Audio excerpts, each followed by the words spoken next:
आरती उतारूं, आरती उतारूं तो पे तन मन बारूं, आरती उतारूं तो पे तन मन बारूं। हे राजा राम तेरी आरती उतारूं, कनक सिंहासन राजत जोरी, दशरथ नंदन जनक किशोरी, कनक सिंहासन राजत जोरी, दशरथ नंदन जनक किशोरी। यह छवि अपने मन में बसाऊं, हे राजा राम तेरी आरती उतारूं।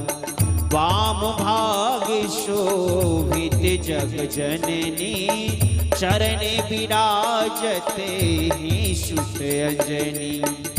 वाम भाग शोभित जग जननी, चरण विराजते ही सुत अंजनी।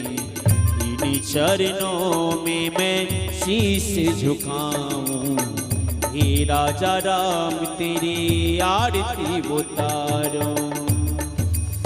चरणों से निकली गंगा प्यारी, चरणों से निकली गंगा प्यारी, जिसने तारी दुनिया सारी, जिसने तारी दुनिया सारी। इन चरणों के मैं गुणगान गाऊं, हे राजा राम तेरी आरती उतारूं। आरती हनुमंत के मन भावे, राम कथा नित्य शिव जी गावे। आरती हनुमंत के मन भावे, राम कथा नित्य शिव जी गावे। मैं बलिहारी बिहारी जाऊं, हे राजा राम तेरी आरती उतारूं। आरती उतारूं प्रभु जी तुझको रिझाऊं, आरती गाऊं प्यारे तुझको मनाऊं। हे राजा राम तेरी आरती उतारूं, हे राजा राम तेरी आरती उतारूं।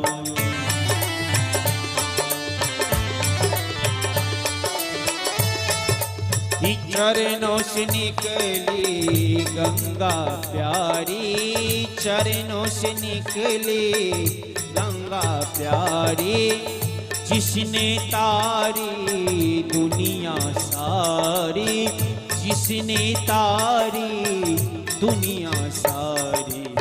तेरे चरणों के मैं गुणगान गाऊं, हे राजा राम तेरी आरती उतारूं।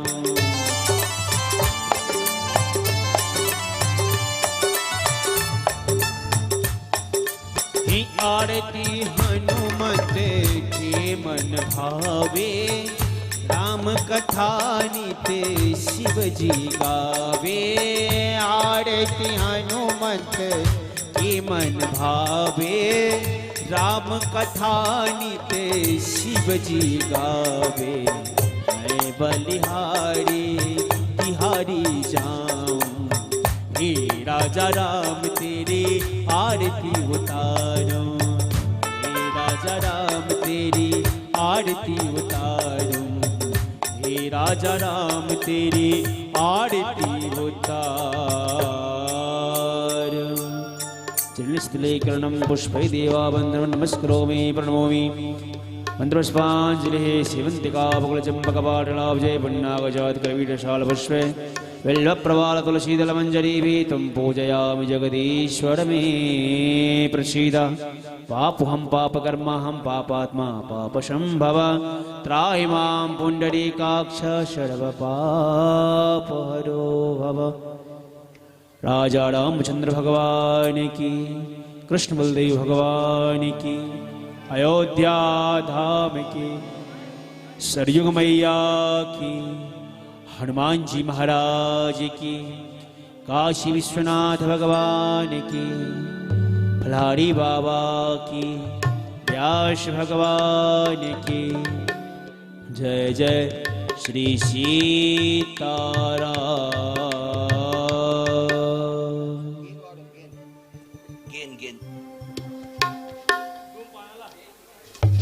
समस्त भक्त अपने नियमित समय से श्री ठाकुर जी के प्रांगण पहुंचेंगे।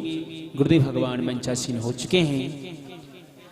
तो हे हरिभक्तों, दिव्य अलौकिक और ठाकुर जी की महती कृपा, फलारी बाबा का आशीर्वाद आप समस्त भक्तों को आज अष्टम दिवस श्री राम कथा का जो दिव्य आयोजन श्मशान मारुति मंदिर मालेगांव कैंप नासिक ग्रामीण की दिव्य धारा पे जो आयोजन किया गया है, प्यारे हरिभक्तों समय के साथ कथा पंडाल आएंगे और अपने मनुष्य तन को सफल करेंगे। गुरुदेव भगवान मंचासीन हो गए हैं। तो आइए उनकी मुखारबिंद से हम समस्त भक्त श्री ठाकुर जी की दिव्य कथा श्रवण कर अपने मनुष्य तन को सफल करें।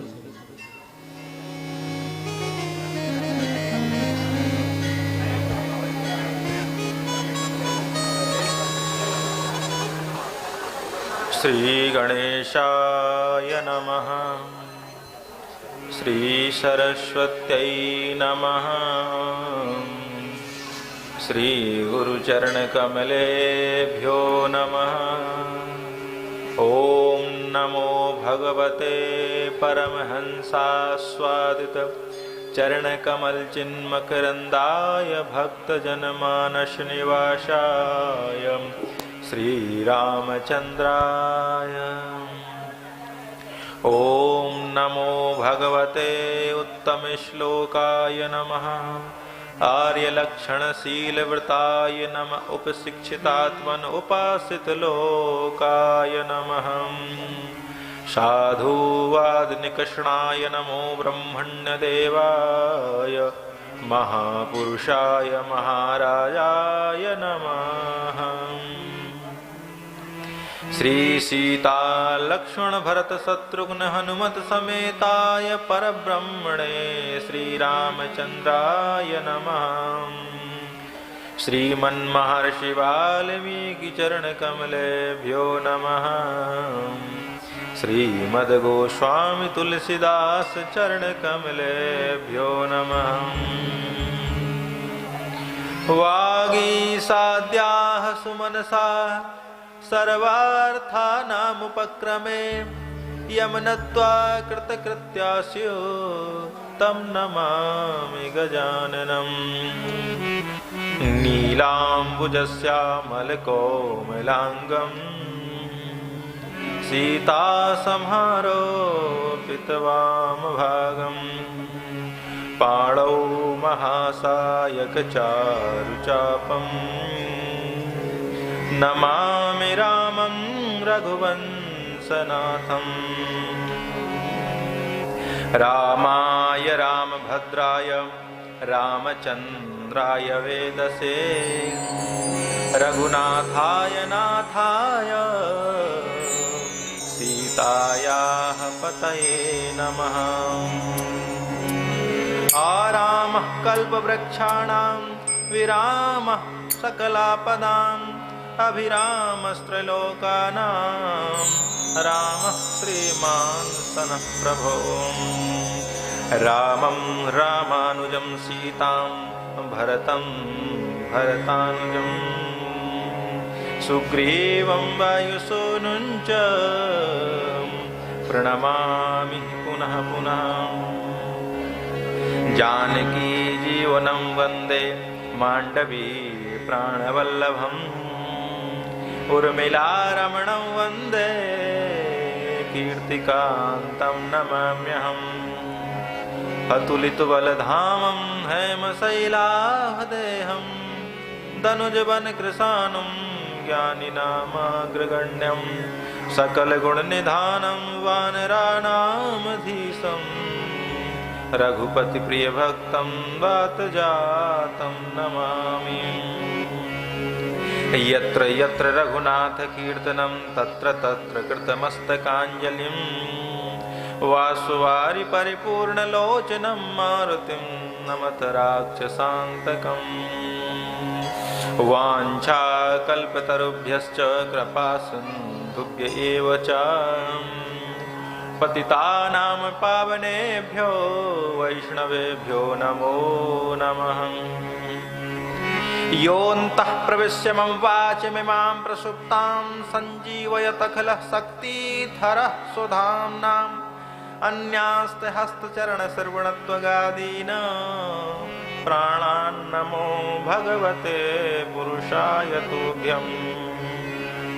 प्रतितरामकथामृतमानशं शिवविहङ्गमुनीन्द्रविगाहितं तदमृतं तुलसीदलमिश्रितं वितरते तुलसीकवये नमः।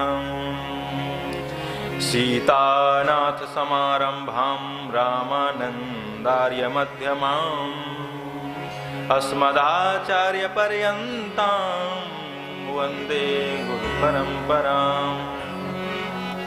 भक्त भक्ति भगवंत गुरु चतुर नाम बपु एक, इनके पद वंदन किए नासै विघ्न अनेक।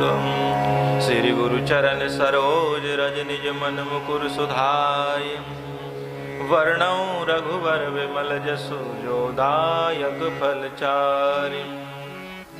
श्री तुलसी के पद कमल बार बार सिरनाय, रामचरितमानस विमल कथा कहूँ चितलाय।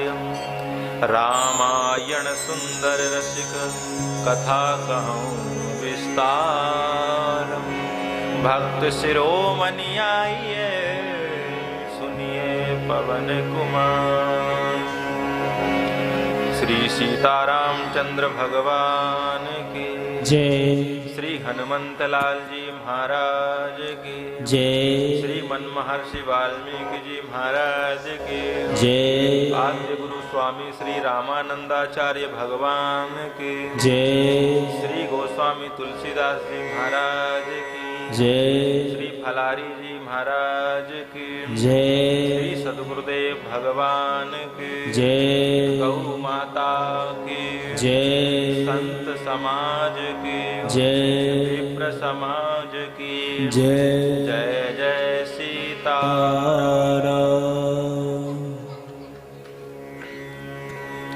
श्री राम जय जय राम। श्री राम जय जय राम। श्री राम जय जय राम। श्री राम जय जय राम। श्री राम जय जय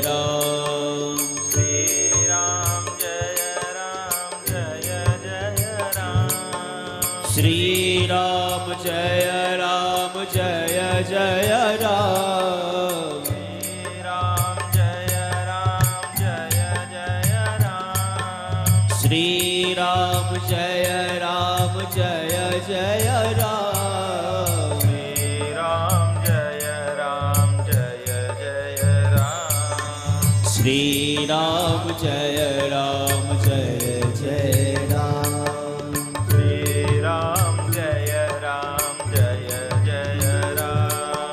श्री राम जय जय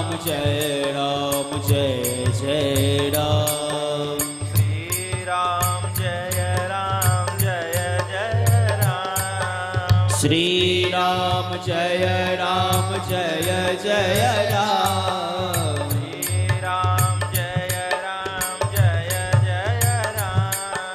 श्री राम जय जय राम। श्री राम जय जय राम। श्री राम जय जय राम। श्री राम जय जय राम। श्री राम जय जय राम। श्री राम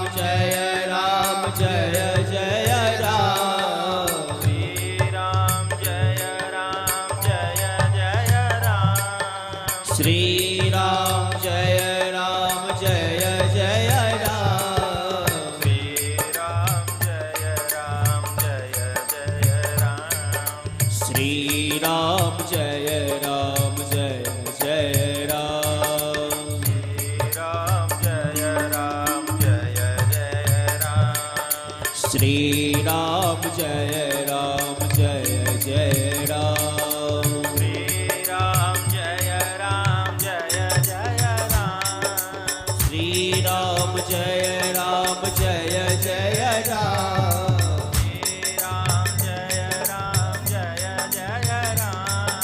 श्री राम जय जय राम।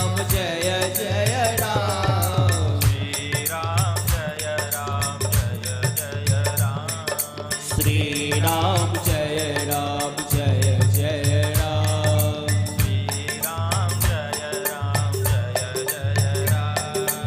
श्री राम जय जय राम। श्री राम जय जय राम। श्री राम जय जय राम। श्री राम जय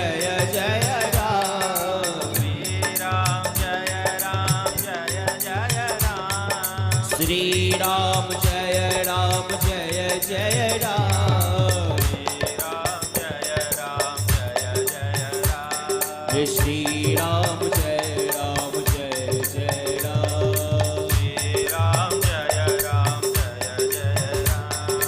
श्री राम जय जय राम। श्री राम जय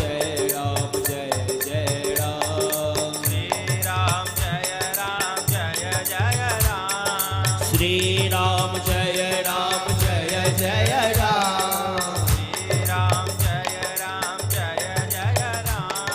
श्री राम जय जय राम। श्री राम जय जय राम। श्री राम जय जय राम।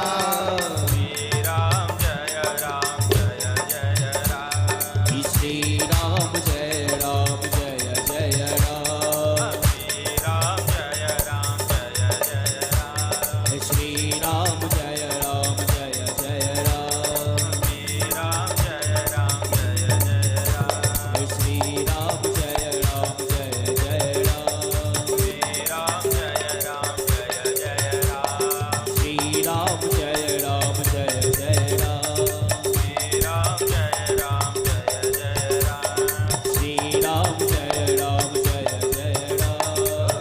राम जय जय राम। श्री राम जय जय राम। श्री सीतारामचंद्र भगवान की जय।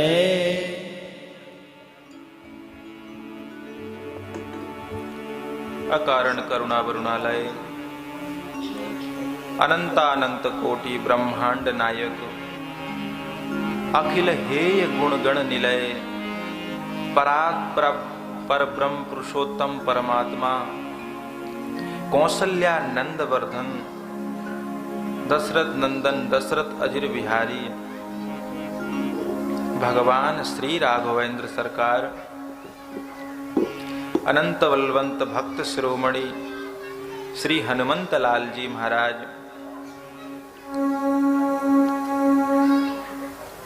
श्रीमद महर्षि वाल्मीकि जी महाराज, श्री गोस्वामी तुलसीदास जी महाराज, प्रातः स्मरणीय पूज्यपाद तपस्या के प्रतिमूर्ति श्री फलारी जी महाराज, श्री गुरुदेव भगवान व उपस्थित संत समाज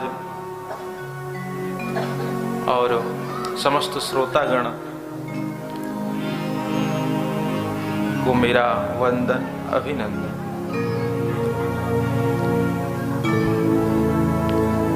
गत दिवस प्रसंग में आप सबने श्रवण किया है भगवान की बाल लीलाएं। बाल चरित अति सरल सुहाए। भगवान के जो बाल लीलाएं हैं वह अति सरल हैं और अति सुंदर हैं।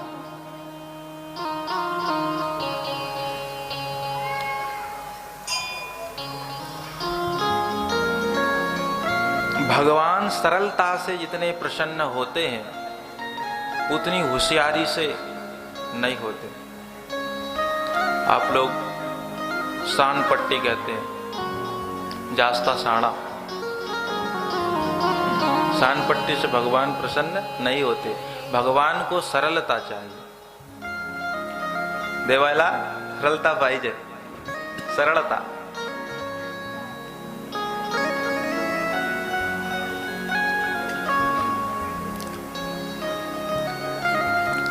विश्वामित्र जी ने क्रोध किया कि शायद क्रोध से भगवान मिल जाएं, तो दूसरे क्षण उन्हें ध्यान आया इन्हें क्रोध से पाने में नहीं, इन्हें तो सरलता से पाने में ज्यादा भलाई है। और भगवान जो सरलता से प्रसन्न होते हैं वो चतुराई से नहीं होते। एक भक्त श्री विनीत जी महाराज ने एक भक्त की कथा वर्णन करी है, जो शायद समर्थ रामदास जी महाराज की एक अड़हिया भक्त से मिलती जुलती है।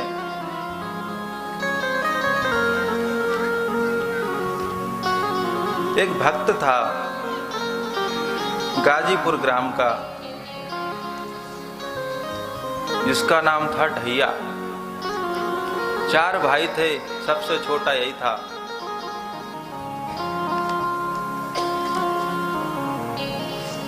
पिताजी जब तक घर में रहे तब तक खूब खाने को मिला, खाता ज्यादा था, इसलिए इसका नाम ढैया।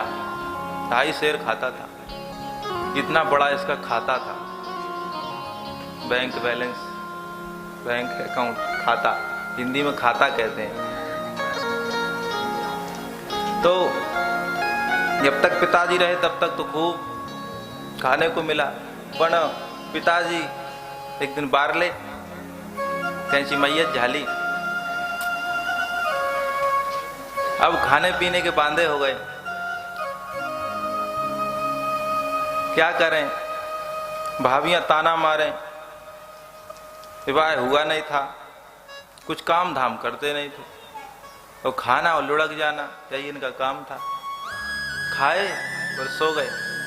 एक कहावत भी है, खा के लुढ़क जाना और मार के भाग जाना। अगर मार के रोके तो मार पड़ेगी, और खाने के बाद कुछ काम होता नहीं, इसलिए सो जाना चाहिए। अब ताने सुन सुन के एक दिन इन्होंने कहा छोड़ो छाड़ो। अब निकले, वहां से निकले तो एक आश्रम दिखाई दिया नदी किनारे, और वहां पर देखा तो एक बड़े मोटे संत बैठे थे। आए, मिले, महाराज आप यहीं रहते हैं? हाँ, ये आश्रम है। तो ये आपकी तरह और भी रहते होंगे? अरे बहुत रहते हैं। क्या हमारी व्यवस्था होगी? क्यों नहीं, महंत जी से जाकर मिलो। अब महंत जी से मिले, महंत जी ने कहा हाँ, यहाँ कोई कमी थोड़ी है कि खाने को महाराज करे जितना खाओ उतना मिलेगा। तो महाराज थोड़ी खुराक ज्यादा है, कोई बात नहीं, ठाकुर जी का दरबार है, खूब खाओ, यहाँ कोई बात की कमी नहीं है, लेकिन ये कोई सेवा पकड़नी पड़ेगी। क्या महाराज? गाय गौ सेवा करो। बोले महाराज गोबर वोबर तो हमसे उठता नहीं है, हाँ चराने का काम जरूर कर लेंगे, गायों को जंगल में घुमा लाया करें। तो कह ठीक है, इतना ही बहुत है।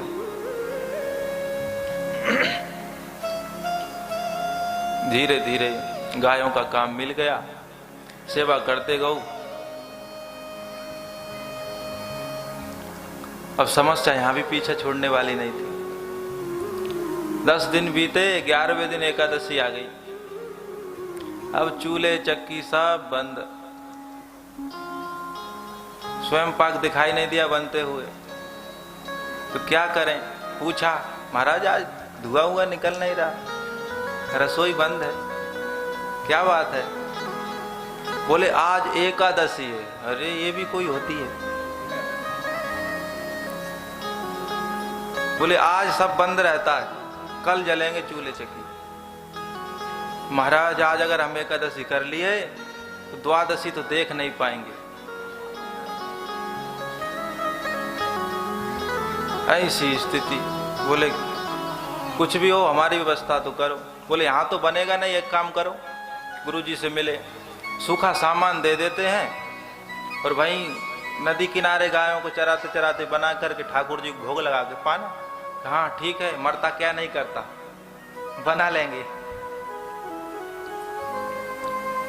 अब वो 2.5 सेर के हिसाब से सारा सामान ले गए, बटाटा, हिरवी मिरी और जो जो लगता है मीट वगैरह, अब सब वहां जाके सजा करके गायों को छोड़ दिए चरने को और भोजन बनाया बढ़िया प्रेम से नदी किनारे बैठ के। अब भोजन तैयार हो गया तो फिर याद आया, अरे गुरुजी ने कहा था ऐसे नहीं खाने का, भगवान को भोग लगाने का। तो भक्त बड़ा भोला भाला पुकारने लगा, बोला राजा राम आइए, प्रभु राम आइए, मेरे भोजन का भोग लगाइए। राजा राम आइए, सीता राम आइए, मेरे भोजन का भोग लगाइए। राजा राम आइए, प्रभु राम आइए, मेरे भोजन का भोग लगाइए। राजा राम आइए, राम आइए, मेरे भोजन का भोग लगाइए। राजा राम आइए, प्रभु राम आइए, मेरे भोजन का भोग लगाइए। राजा राम आइए, प्रभु राम आइए, मेरे भोजन का भोग लगा। अब भगवान आए नहीं तो इसने सोचा शायद अपन से कोई त्रुटि हो रही है, या हो सकता है भगवान को वहाँ मंदिर में ज़्यादा व्यवस्था मिलती हो, इसलिए यहाँ व्यवस्था ना होने के कारण से ना आ रहे हों। तो बोला महाराज यहाँ तो सैंपल सेवा है, इसे स्वीकार करो। आज मनी अर्घाना आरती यहाँ यही मेहमानी, आज नहीं हर खाना, आज यहीं रहे मनमानी। आज मनी अर्घाना आरती यहाँ यही मेहमानी। आज बनी खाना आरती यहाँ यही मेहमानी। रूखी रोटी खाओ प्रेम से, पियो नदी का पानी। ही सूखी रोटी खाओ प्रेम से, पियो नदी का पानी। राजा राम आइए, प्रभु राम आइए, मेरे भोजन का भोग लगाइए। राजा राम आइए, प्रभु राम आइए, मेरे भोजन का भोग लगाइए। ओ राजा राम आइए, प्रभु राम आइए, मेरे भोजन का भोग लगाइए। राजा राम आइए, प्रभु राम आइए, मेरे भोजन का भोग लगाइए। अब भगवान फिर भी नहीं आए। जिसने कहा रूखी सूखी रोटी है, आओ पाओ, भगवान नहीं आए। तो इसको समझ में आया, हो भगवान भूल में है शायद। शायद सोच रहे होंगे मंदिर में 56 भोग मिलेंगे तो वहाँ बढ़िया खाने।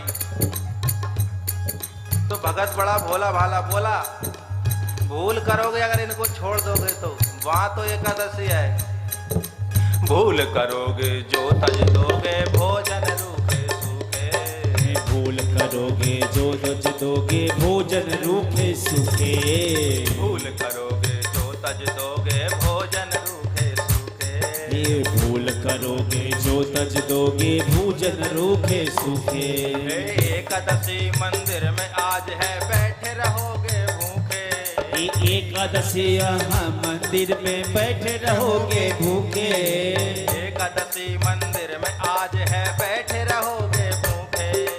एकादशी यहाँ मंदिर में बैठे रहोगे भूखे। राजा राम आइए प्रभु राम आइए मेरे भोजन का भोग लगाइए। राजा राम आइए प्रभु राम आइए मेरे भोजन का भोग लगाइए। राजा राम आइए प्रभु राम आइए मेरे भोजन का भोग लगाइए। राजा राम आइए प्रभु राम आइए मेरे भोजन का भोग लगाइए। बोला वो एकादशी है मंदिर में, वहां के भरोसे रहोगे तो भूखे ही बैठे रहोगे, कुछ नहीं मिलने वाला। और जैसे उसने कहा एकादशी है मंदिर में, तैसे ही ठाकुर जी आ गए, लेकिन अकेले नहीं आए। नीलांबुजस्या मलकोमलांगम सीता समारोपित वाम भागम। वाम भाग में श्री सीता जी भी प्रकट हुई। जब देखा तो इसको थोड़ा गुस्सा तो आई। बताओ बुलाया एक को और आए तो कोई बात नहीं, लेकिन स्वरूप इतना सुंदर है कि विमुग्ध हो गया देखकर। बोला प्रसाद पाओ। अब ठाकुर जी प्रसाद पाए। अब ठाकुर जी पाए जा रहे हैं। बोला छोड़ो हमारे लिए भी, हम भी भूखे हैं। आज आपकी वहां मंदिर में एकादशी है, इसलिए बच्चे का भी ध्यान रखो।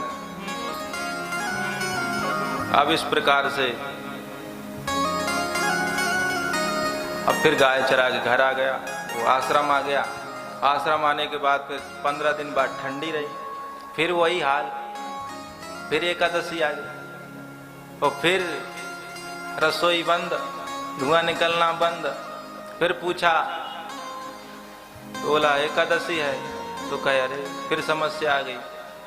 फिर बोला महाराज, बोले लो सामान सूखा। बोला कि आज हमको बढ़ा के दो सामान। क्यों? क्योंकि वहां एक नहीं दो आते हैं, भगवान दो आते हैं। उसने कहा, गुरुजी ने सोचा कि भूखा रहा होगा, दे दो, बढ़ा के दे दो। तो डबल दे दिया, 5 सेर दे दिया। अब फिर बनाया। बनाने के बाद फिर याद आया वो ठाकुर जी को भोग लगाना है। अब फिर पुकारा, लेकिन अभी प्रभु राम को पुकार रहा था, अब दोनों को पुकार रहा। सीताराम आइए प्रभु राम आइए मेरे भोजन को भोग लगाइए। सीताराम आइए प्रभु राम आइए मेरे भोजन का भोग लगाइए। सीताराम आइए राजा राम आइए मेरे भोजन का भोग लगाइए। सीताराम आइए राजा राम आइए मेरे भोजन का भोग लगाइए। सीताराम आइए राजा राम आइए मेरे भोजन का भोग लगाइए। सीताराम आइए राजा राम आइए मेरे भोजन का भोग लगाइए। मेरे भोजन का भोग लगाइए। मेरे भोजन का भोग लगाइए। श्री सीताराम जी को पुकारा तो अब की बार भगवान ने देर नहीं लगाई। प्रकट तो हो गए, लेकिन अकेले नहीं आए, दो भी नहीं आए। राम वाम दिश जान की लखन दायिनी और ध्यान सकल कल्याण में सुर तरु तुलसी तो। लक्ष्मण जी को भी संगे लेके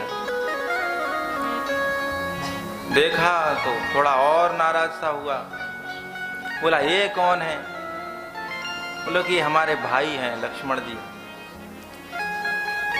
सचमुच के भाई हैं। क्यों? क्योंकि स्वभाव से नहीं लगता। खैर जो भी हैं, अब आ गए हैं, भूखे तो नहीं भगा सकते। फिर भोग लगाया, फिर पाए, फिर भूखा रह गया वो। फिर आया, फिर 15 दिन बीते, फिर एकादशी आई। फिर बोला महाराज भूखे रह जाते हैं, ये 2 नहीं अब 3 आते हैं, थोड़ा सामान और बढ़ा के। तो उसने 10 शेर कर लिया मांसा। इस बार सोचा उसने थोड़ा ज्यादा स्टॉक लेके आया कि हो सकता है कहीं ज्यादा और ज्यादा आ जाए, क्या भरोसा। तो इस हिसाब से वो सामान लेके आया। लेकिन ये भी इस बार होशियारी किया। इधर कोठारी ने सोचा हो सकता है ये कहीं बेचता होगा सामान, इतना खा थोड़ी सकता है, क्या बात है। तो कोठारी भी देखने आया था पीछे पीछे से।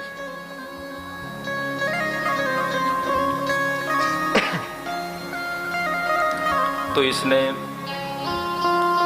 क्या किया? इसने किया कि पहले देख लेते हैं कितने आते हैं, बाद में बनाएंगे, बनाने की झंझट अभी मत करो। और बस सामान धरा और धर करके पुकारने लगा, राजा राम आइए, सीता राम आइए, संग लक्ष्मण लाइए, मेरे भोजन का भोग लगाइए। सीता राम आइए, सीता राम आइए, संग लक्ष्मण लाइए, मेरे भोजन का भोग लगाइए।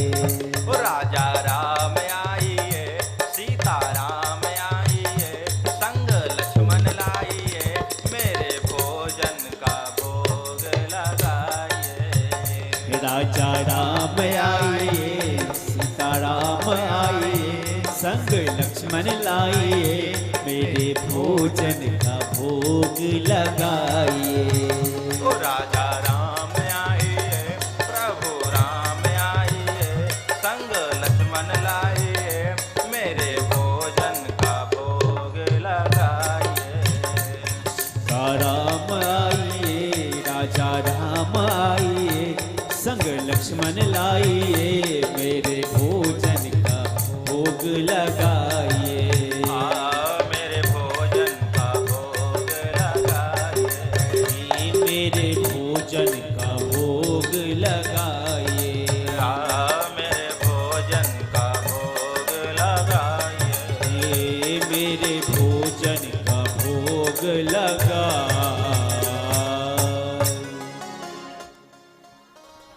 अब इसने लक्ष्मण जी को भी साथ पुकारा। तो महाराज बैठ विपिन में भक्त ने कीन्ही प्रेम पुकार, तो क्षण में प्रगट भयो दिव्य राम दरबार। 1 नहीं 2 नहीं 3 नहीं, वहां तो सैकड़ों की तादाद में सब सेवकों के साथ प्रकट हुए। भरत जी भी, लक्ष्मण जी भी, शत्रुघ्न जी भी, सब।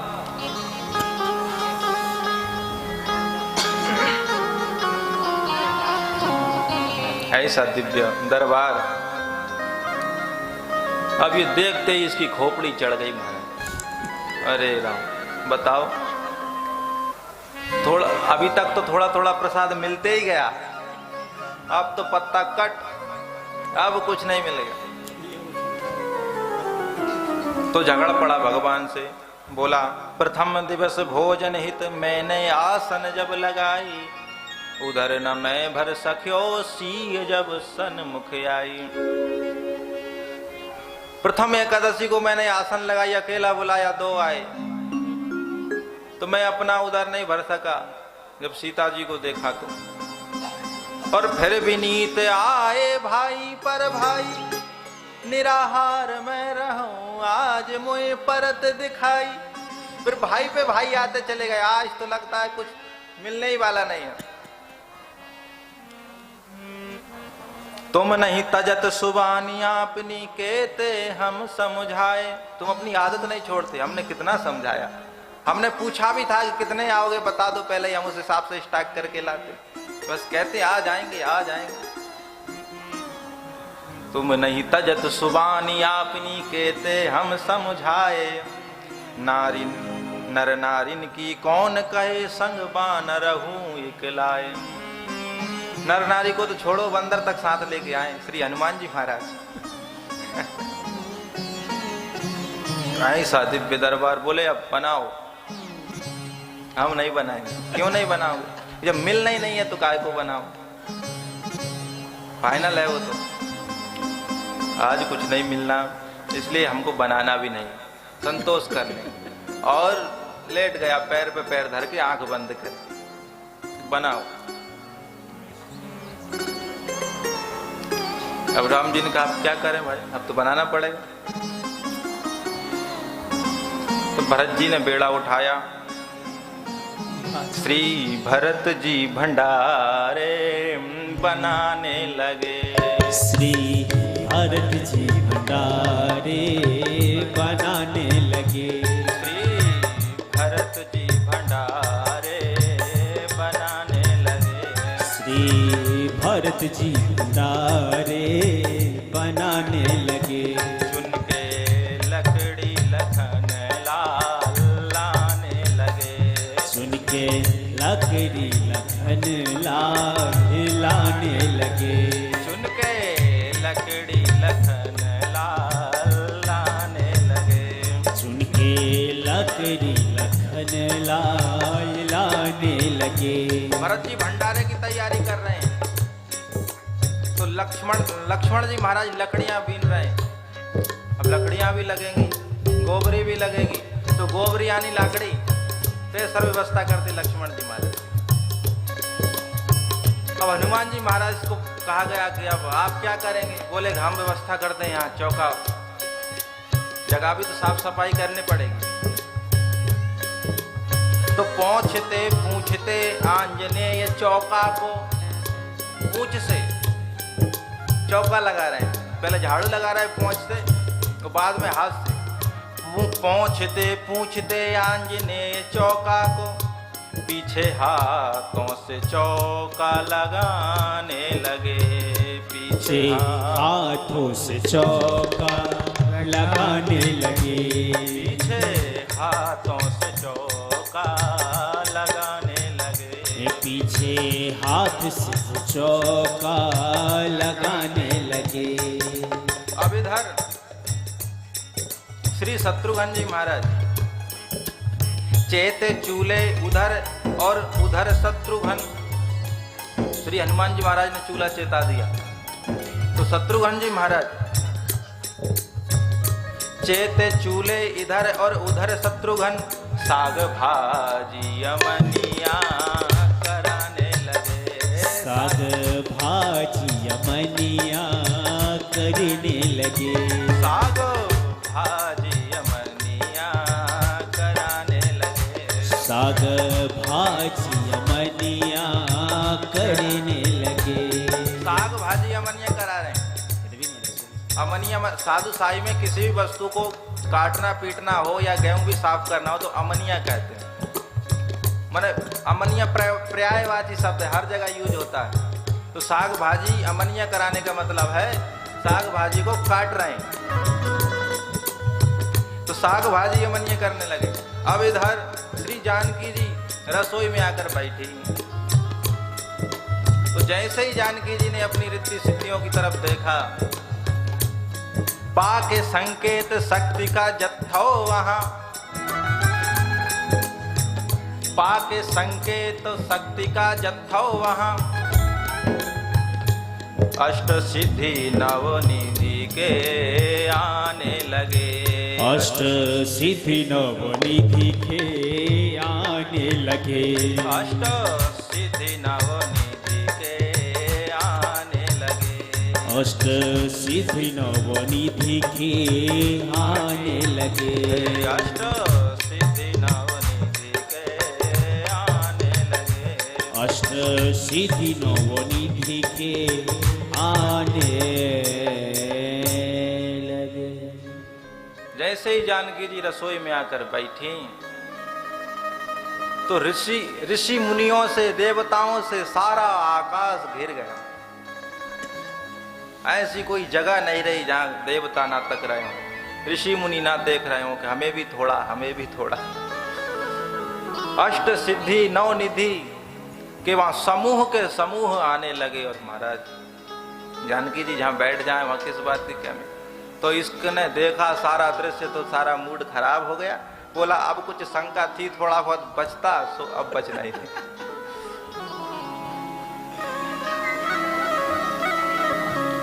अब बढ़िया भोजन बनाया और इधर जो कोठारी जी थे वो कह रहे कि देखो सामान ऐसा धरा हुआ है और ये टांग पे टांग धरे सो रहा है, हैं? और अकेला बड़बड़ भी कर रहा है क्या बात। तो आए पूछे, अरे क्या बात है। भोजन का सामग्री सब ऐसे धरी हुई है, बना बना कुछ नहीं रहे हो। अरे दिखाई नहीं देता, राम जी का सारा परिकर बैठा हुआ है यहाँ पर, सब भोजन बन रहा है, तुम्हें सामान ही दिखाई दे रहा है। तो वो कैसे जाने। तो वो समझ गए कि इनको दिखाई नहीं दे रहा है। तो भगवान से प्रार्थना किए तो भगवान ने कहा कि इन्हें भी संदेह है कि हम कैसे दिखाई दें, ये सरल नहीं है। तो जैसे ही उनको कहा गया कि सरल नहीं है, वो बोले अड़हिया भगत की ठाकुर जी कह रहे हैं कि आप सरल नहीं हैं, इसलिए आपको दिखाई नहीं दे रहे हैं। तो उन्होंने सुना कि हम सरल नहीं है। सरल तो नहीं थे लेकिन तरल जरूर हो गए, और जब तरल हो गए तो सरल अपने आप हो गए। झर झर झर झर आंसू बहने लगे और सारा दृश्य उनको भी दिखाई देने लगा। तो सरलता से भगवान अति शीघ्र प्रसन्न होते हैं। तो बाल चरित्र हरि सरल सुहाए, भगवान के जो बाल्य चरित्र हैं ये अत्यंत सरल हैं और सुंदर हैं। भगवान सरल लोगों के साथ ही बाल लीलाएं करते हैं, चालाक बुद्धिमानों के साथ नहीं। जास्ता साणा त्यांचे समोर नको। तो चतुराई नहीं मोई सुहाई, भगवान कहते हैं मुझे ज्यादा होशियारी अच्छी नहीं लगती। तो सरलता से ही विश्वामित्र जी ने मांगा, तो सरलता के साथ चल दिए। आए ताड़का को मारे। ताड़का का संस्कृत में ताटका कहते हैं, तो ताटका का ही हिंदी ताड़का हो जाता है। ताटका नाम राक्षसी रावणस्य नियोगेन वसति अस्मिन् महावने। ताटका को मार दिया। ताटका नहीं, मानो अविद्या का नाश किया भगवान ने, जो स्त्री रूप होकर के लोगों को भगवत विमुख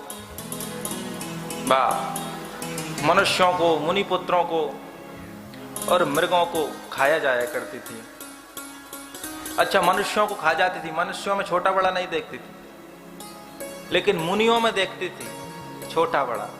क्यों कि बड़े बड़े ऋषि मुनियों को नहीं खा पाती, क्योंकि वो समर्थवान हुआ करते थे और वो थोड़ा ही पानी ले लें क्या या थोड़ी भुरकुटी टेढ़ी कर दें तो भस्म हो जाओ, इसलिए उनके समोर जाने की क्षमता नहीं थी और पशुओं को खा जाया करती थी। तो भगवान से श्री विश्वामित्र जी ने कहा कि इसको मार दो। पहले तो राम जी ने विचार किया, बाद में गुरु रे आज्ञा करी ऐसी। पहले गुरु की आज्ञा पर विचार नहीं करना चाहिए, तुरंत बाण संधान किया और एक ही बाण प्राण हर लीना और दीन जानते निज पद दीना, अपना धाम दे दिया। अब एक ही बाण प्राण हर लीना। राम जी का बाण कोई साधारण नहीं है। कहते हैं हनुमान नाटकम में श्री हनुमान जी महाराज, द्वि सरम ना विसंधत्ते द्वि स्थापिनाश्रितान द्विर्ददाति न चार्तेभ्यो रामो द्विर्ना विभासते। राम जी को जब लीला समाप्त करनी हो, वैसे खेल करें तो वो हजारों बाणों पर बाण बरसाते रहे, वो विषय एक अलग है। लेकिन जब उनके मन में आ जाए कि यही निश्चय में बहुत खिलावा, मैंने इसे बहुत खिलाया, अब खिलाने की जरूरत नहीं है, तो एक ही बाण प्राण हर लीना, एक में ही समाप्त कर देते हैं। और राम जी के जो आश्रित हो जाते हैं उनको दो बार उन्हें स्थापित करने की आवश्यकता नहीं होती, वो एक बार में इतना दे देते हैं कि उनको दोबारा देने की आवश्यकता नहीं पड़ती।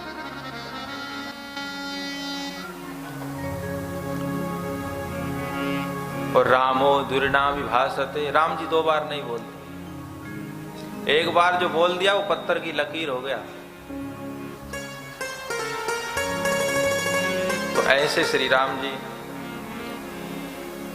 सेयम पंथा नमावृत्यो बसत्ति अर्धयोजनी, पूतना की लंबाई चौड़ाई और ये ताटका की लंबाई चौड़ाई सेम है, एक सारी, जितना उसका क्षेत्रफल है उतना ही इसका भी क्षेत्रफल है। बसति अर्धयोजनी, और दोनों को अविद्या कहा गया।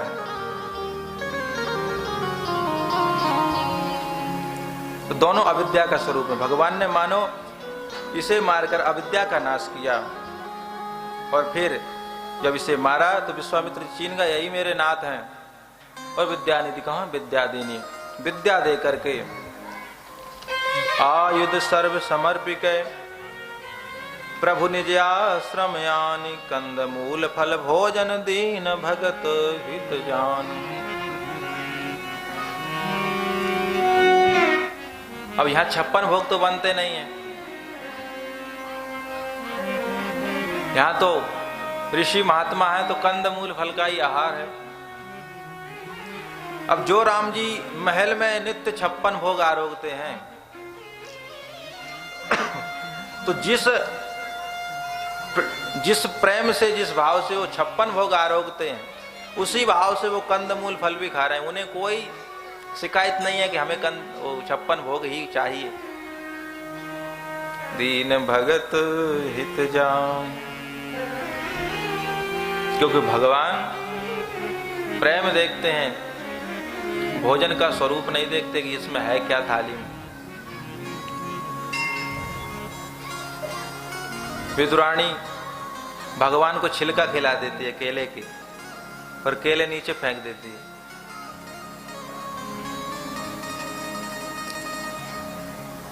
तो ये भाव भगवान देखते हैं। अब रात्रि विश्राम किए, रात्रि विश्राम करने के बाद सुबह होता है, तो राम जी ने कहा विलंब मत करो, जिस काम से आए वो कार्य पूर्ण किया जाए। तो प्रात कहा मुनि सन रघुराई, प्रात कहा मुनि सन रघुराई, प्रात कहा मुनि सन रघुराई, प्रात कहा मुनि सन रघुराई। निर्भय जग करौ तुम जाई, निर्भय जग करहु तुम जाई, निर्भय जग करौ तुम जाई, निर्भय जग करहु तुम जाई। होम करन लागे मुनि झारी, करन लागे मुनि झारी, आप रहे मख की रखवारी, आप रहे मख की रखवारी। सुनी मारीच निशाचर क्रोही, सुन मारीच निशाचर होई, लय सहाय धावा मुनि द्रोही, ले सहाय धावा मुनि द्रोही। बिन फरमान राम तहि मारा, बिन फरमान राम ते मारा,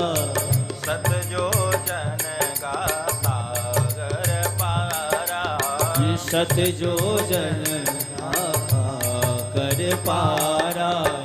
पावक सर सुबाहु मुनि मारा। पावक सर सुबाहु मुनि मारा। अनुज निशाचर कटक संगारा। अनुज निशाचर कटक संहारा। मारी असुर दुज निर्भयकारी। मारे असुर दुज निर्भयकारी। स्तुति करई देव मुनि झारी। स्तुति करहि देव मुनि नारी। स्तुति करई देव मुनि झारी। स्तुति करहि देव मुनि धारी। प्रातः काल होते ही भगवान ने कहा अब निर्भय होकर के यज्ञ करो। अब भय मन में रखने की कोई आवश्यकता नहीं।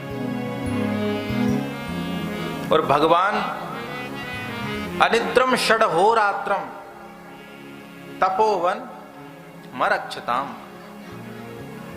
7 दिन और 7 रात भगवान ने आंख नहीं झपकाई, पलक भी झपकाई हो तो भी नहीं। वाल्मीकि रामायण में वर्णन है कि 7 दिन 7 रात खड़े रहे यज्ञ की रक्षा में। जब तक यज्ञ पूरा नहीं हो गया राम जी हिले नहीं। और लक्ष्मण जी दोनों यज्ञशाला के ही चारों ओर घूमते रहे। और पहले तो देख करके निशाचर दौड़ते थे, लेकिन अब तो जोर जोर से हवन कर रहे हैं। पहले तो दुख छिप करके करते थे, तो धुआं जब उठता था तब देखते थे राक्षस कोई इर्द गिर्द घूम रहा हो तो उसे दिखाई दे तो वो अपनी बटालियन को सूचित करता था, तो बटालियन के साथ सुबह मारी दौड़ते थे। अब तो सुन करके दौड़ रहे हैं। इतना स्वर है कि जहां तक पहुंचा सकते हैं वहां तक पहुंचाएं। तो होम करन लागे मुनिझारी, आप रहे मख की रखवारी। तो सुनी मारीच निशाचर क्रोही, लय सहाय धावा मुनि द्रोही। ये मुनि द्रोही अपनी सहाय मतलब सेना के साथ दौड़ा। तो राम जी ने कहा ये जो मारीच है इससे आगे भी काम लेना है, इसलिए इसे अधूरा छोड़ दो, मारना नहीं। तो बिना फरका एक बाण भगवान ने संधान किया तो 100 योजन सागर पार जाके लंका में गिरा। और एक अग्नि अस्त्र चला करके सुबाहु को जला के भस्म कर दिया। राम जी ने 2 को ठिकाने लगाया और लक्ष्मण जी ने 63 लाख की सेना थी साथ में। 63 लाख बड़े बड़े मायावी राक्षस थे। राम जी ने उतने समय, लक्ष्मण जी ने उतने समय में 63 लाख सेना को जलाकर भस्म कर दिया। ऐसा लक्ष्मण जी का पराक्रम। मारी असुर दुज निर्भयकारी, स्तुति करें देव मुनि झारी। आकाश से देवता पुष्प वृष्टि कर रहे हैं, स्तुति कर रहे हैं। आप धन्य हैं, आपने यज्ञ पूर्ण करके देवताओं को भी बल दिया। इस प्रकार से भगवान ने विश्वामित्र जी का यज्ञ किया संपन्न। उसी बीच में कुछ दिन भगवान वहां और रहे, निवास किए, कहीं बाद में कोई बड़ा राक्षस ना आकर के मुनि महात्माओं को तकलीफ दे, इसलिए कुछ दिन और रहे। 6-7 दिन और रुके हैं। तो उसी बीच में मिथिला से एक पत्र आया कि मिथिला में धनुष यज्ञ चालू है और उसमें ब्रह्म को परखना है, भगवान को परखने की कसौटी रखी है कि भगवान ये हैं, उनको जानने के लिए।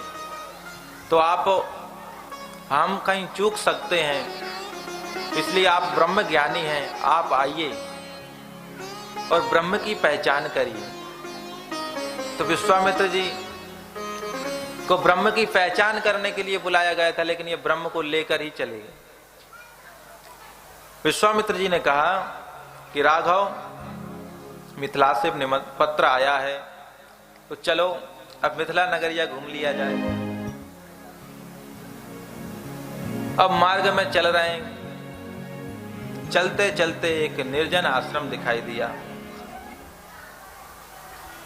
अब वो आश्रम कैसा है, श्री गोस्वामी तुलसीदास जी महाराज लिख रहे हैं, आश्रम एक दिख मग माही, आश्रम एक दिख मग माही, आश्रम एक दिख मग माही, आश्रम एक दिख मग माही, खग मृग जीव जंतु ताह नाहि, खग मृग जीव जंतु ताह नाहि, पूछा मुनि शिला प्रभु देखी, पूछा मुनि शिला प्रभु देखी, पूछा मुनि शिला प्रभु देखी, पूछा मुनि शिला प्रभु देखी, सकल कथा मुनि कही विषेखी, सकल कथा मुनि करहि विशेषी, सकल कथा मुनि कही विशेषी, सकल कथा मुनि करहि विशेषी, आश्रम एक दिख मग माही, आश्रम एक मग माही, खग मृग जीव जंतु ताह नाहि, खग मृग जीव जंतु ताह नाहि। एक आश्रम देखा जिसको मनुष्यों की तो छोड़ो, पशु पक्षियों ने भी सामूहिक बहिष्कार करके रखा है। खग मृग जीव जंतु ताह नाहि। अब विश्वामित्र जी उस आश्रम से जान करके भगवान को ले गए हैं उस रास्ते से, लेकिन विश्वामित्र जी कुछ वार्तालाप में भूल गए, लेकिन राम जी नहीं भूले। तो पूछा मुनि शिला प्रभु देखी, एक मनुष्य आकृति में, स्त्री आकृति में शिला पड़ी हुई थी, बैठी हुई। तो उस शिला को देख करके भगवान ने पूछा कि हे गुरुदेव, इस शिला का राज क्या है, ये शिला क्या है? तो सकल कथा मुनि कही विषेखी, संपूर्ण कथा कह सुनाए। श्रीमद् वाल्मीकि रामायण में वर्णन आता है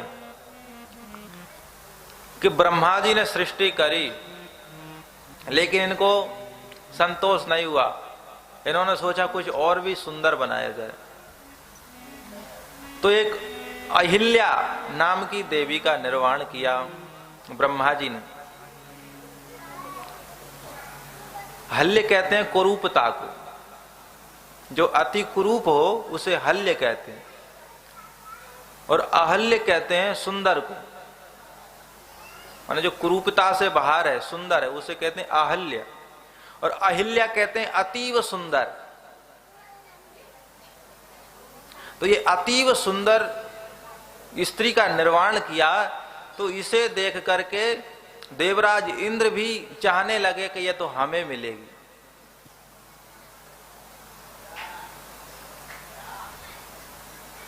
अब एक स्त्री चाहने वाले हजारों। तो ब्रह्मा जी ने सोचा क्या करें, तो महर्षि गौतम को के आश्रम में रख दिया धरोहर के रूप में कि हे महर्षि, ये हमारी धरोहर है, इसको आप संभालिए। अब 1 वर्ष पूर्ण हो गया। 1 वर्ष तक ब्रह्मा जी देखते रहे। महर्षि गौतम ने कभी भूल कर भी उनकी ओर दृष्टिगोचर नहीं किया। एक कुटिया में रहते थे, पीठ से पीठ करके सोते थे। तो ब्रह्मा जी ने कहा कि ये मेरी बेटी किसी भोगी के लिए नहीं, किसी योगी के लिए है और इसके सुयोग्य यही है। तो उन्होंने, ब्रह्मा जी ने महर्षि गौतम से ही उनका विवाह करा दिया। देवराज इंद्र को बड़ा बुरा लगा, अरे ये तो हमारी संपत्ति थी।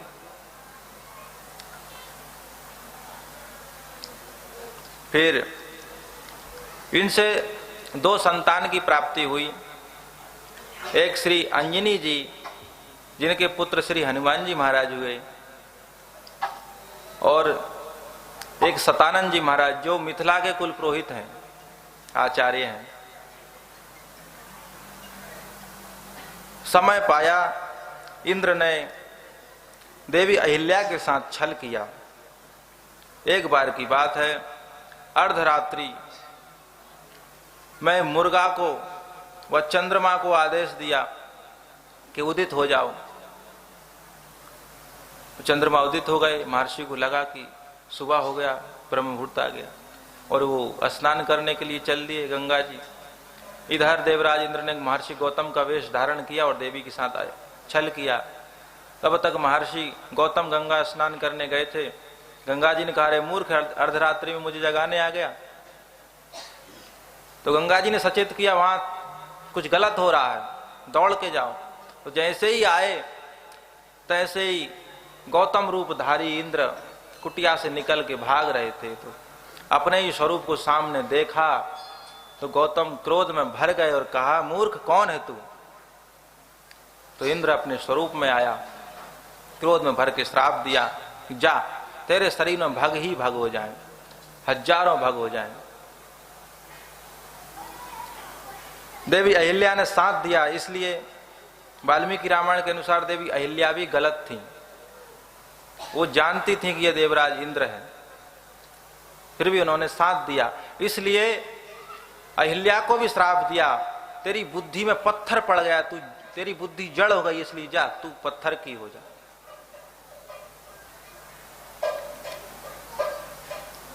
इस प्रकार से श्राप दिया। फिर देवी अहिल्या ने प्रार्थना की तो कहा कि एक दिन भगवान श्री राम आएंगे और तुम्हारा उद्धार करेंगे।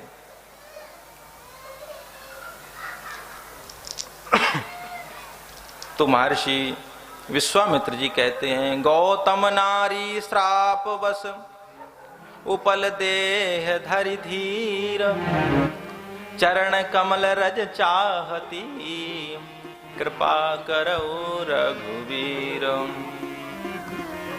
ये गौतम की नारी है, ये श्राप के बस होकर के ये पत्थर की हो गई है। ये आपके चरण कमलों की रज चाहती है, आप इस पर कृपा करो। और कहा रघुवीर। ये रघुवीर शब्द यहाँ महर्षि विश्वामित्र नामकरण, नया नामकरण कर रहे हैं। ये पहली बार शब्द आया रघुवीर, राम जी के जन्म से लेके। रघुवीर का मतलब होता है वीर, पंचवीरता युक्त। शास्त्रों में लिखा है, त्याग वीरो दया वीरो विद्या वीरो विचक्षणा, पराक्रम महावीरो धर्म वीरो सदा स्मृता। ये त्याग वीर हैं, दया वीर हैं, विद्या में भी महावीर हैं, पराक्रम में भी वीर हैं, और धर्म वीर भी श्री राम जी हैं। तो यहां दया वीर, आप दया रूपी वीरता दिखाइए और इसको अपनी चरण कमलों की रज दीजिए। तो राम जी संकोच में भर रहे, ये ब्राह्मण की स्त्री, हम क्षत्रिय, हम इनके अपना चरणों की को इनके मस्तक पर लगाएं, ये उचित नहीं है। राम जी ने कहा, कृपा, विश्वामित्र जी ने कहा, कृपा तो करनी पड़ेगी।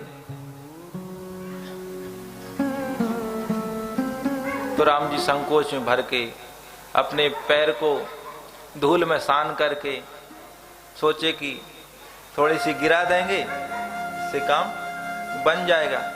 तो जैसे ही राम जी ने अपना चरण उठा करके धूल गिराई, तो परसत पद पावन शोक न सावन, प्रगट भई तप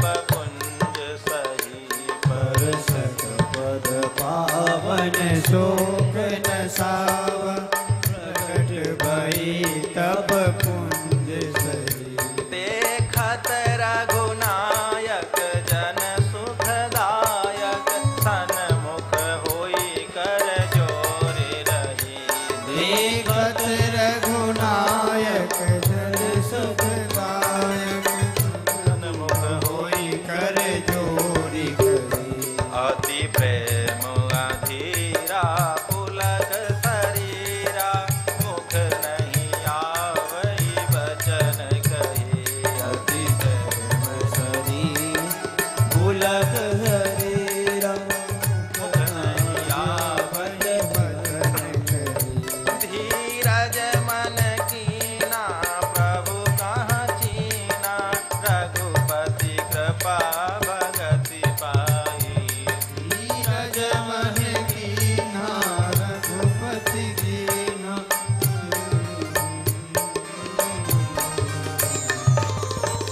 पर सत पद पावन, चरण धूल गिराए, तैसे ही उसे चेतना आई तो उसने खट से मस्तक उठाया। मस्तक उठाया तो मस्तक लग गया चरण से।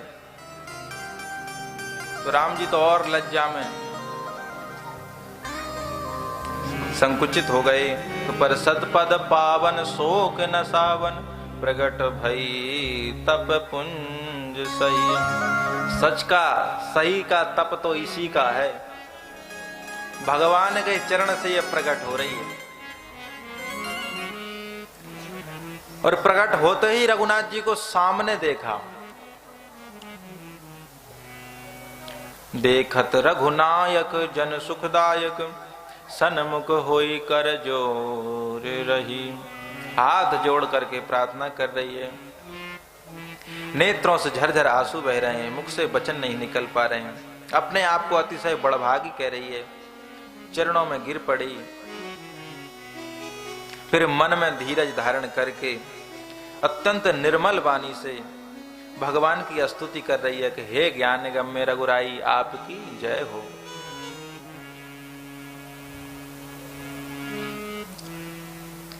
मैं नारी पावन प्रभु जग पावन, रावण रिपुजन सुखदाई। मैं नारी पावन प्रभु जग पावन, रावण रिपुजन सुखदाई।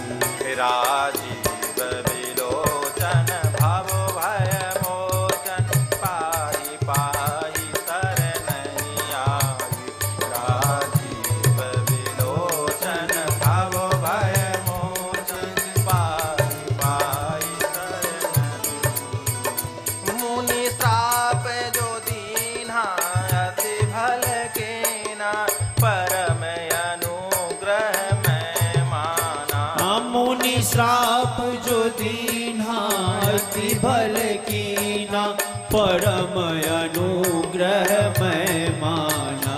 देखे हरि लोचन हरि भव मोचन, यही लाभ शंकर जाना। देखी यह मोचन हरि भव मोचन, यह लाभ मैं जाना। मैं नारी अपावन, मैं अपावन नारी हूं और प्रभु जग पावन। आप संपूर्ण सृष्टि को पावन करने वाले हैं। अब आप रावण के शत्रु हैं। रावण रिपु जन सुखदाई, और भक्तों को आप राजीव लोचन हैं। आपके नेत्र राजीव लोचन हैं, जो भक्तों के लिए अतिशय सौम्य हैं। भव भय मोचन, जो राजीव नेत्रों का फल है कि भव भय मोचन, संसार का भय को मोचन मतलब छुड़ाने वाले हैं। इसलिए पाही पाही सर नहीं आई। पाही पाही, मैं आपकी शरण में हूं। संसार का भय क्या है? पुनरपि जननम पुनरपि मरणम, पुनरपि जननी जठरे शयनम। भज गोविंदम भज गोविंदम, गोविंदम भज मूढ़मते। बार बार जन्म लेना, बार बार बुढ़े हो जाना, बार बार मर जाना, यही भाव भय है, संसार का भय है। तो आप इसे छुड़ाने वाले हैं। मैं तो विचार कर रही हूं कि मुनि श्री गौतम ने मुझे श्राप दिया कि वरदान दिया, क्योंकि श्राप तो होता तो उसका फल बुरा होना चाहिए, लेकिन यहां तो आप साक्षात खड़े हैं, तो मैं तो उनको शाबाशी देती हूं। महर्षि गौतम को, अपने पति को शाबाशी देती हूं कि उन्होंने बहुत अच्छा कार्य किया श्राप दे करके। मुनि श्राप जो दीना अति भल कीना, परम अनुग्रह मैं माना। मैं आपका अनुग्रह नहीं मानती, उनका अनुग्रह मानती। अगर वो श्राप नहीं दिए होते तो आप कहीं से मिलते, आपके द्वारा उद्धार हमारा कैसे होता। आज हमने आपको नेत्र भर करके देखा। इस लाभ को तो केवल भगवान शंकर जानते हैं कि आज हम जान रहे हैं। इसलिए हमारी विनती है भगवान, और मैं कुछ और वरदान आपसे नहीं मांगना चाहती, आपके चरण कमलों की पराग हमें मिल जाए और मेरा मन भौरा बनकर इन चरण कमलों का रस को पान करता रहे निरंतर। जय पद सुर सरिता परम पुनीता, प्रकट भई शिव शीस धरी। भगवान शिव को भी पीछे छोड़ रही है। सौभाग्य में कह रही हैं कि जिन चरणों से देवसरी गंगा जी प्रकट हुई, और प्रकट होकर भगवान शिव ने जिनको अपने शीश पर धारण किया, लेकिन हम तो भगवान शिव से भी ज्यादा भाग्यशाली हैं कि उनको चरण नहीं मिले, उनको केवल चरणों तक मिला, लेकिन हमारे मस्तक को तो चरण मिल गए।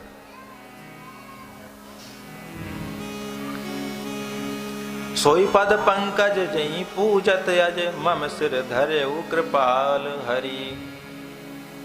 इस प्रकार से यही भांति सिधारी गौतम नारी, बार बार हरि चरण परी। जो अति मन भावा सो वर पावा, गे पति लोक आनंद भरी। ये अपने पति की लोक को गई। यहाँ पर गोस्वामी श्री तुलसीदास जी महाराज कहते हैं, अस प्रभु दीनौ बंधु हरि, कारण रहित दयाल। तुलसीदास सठते ही भजो, छाड़ी कपट जंजाल।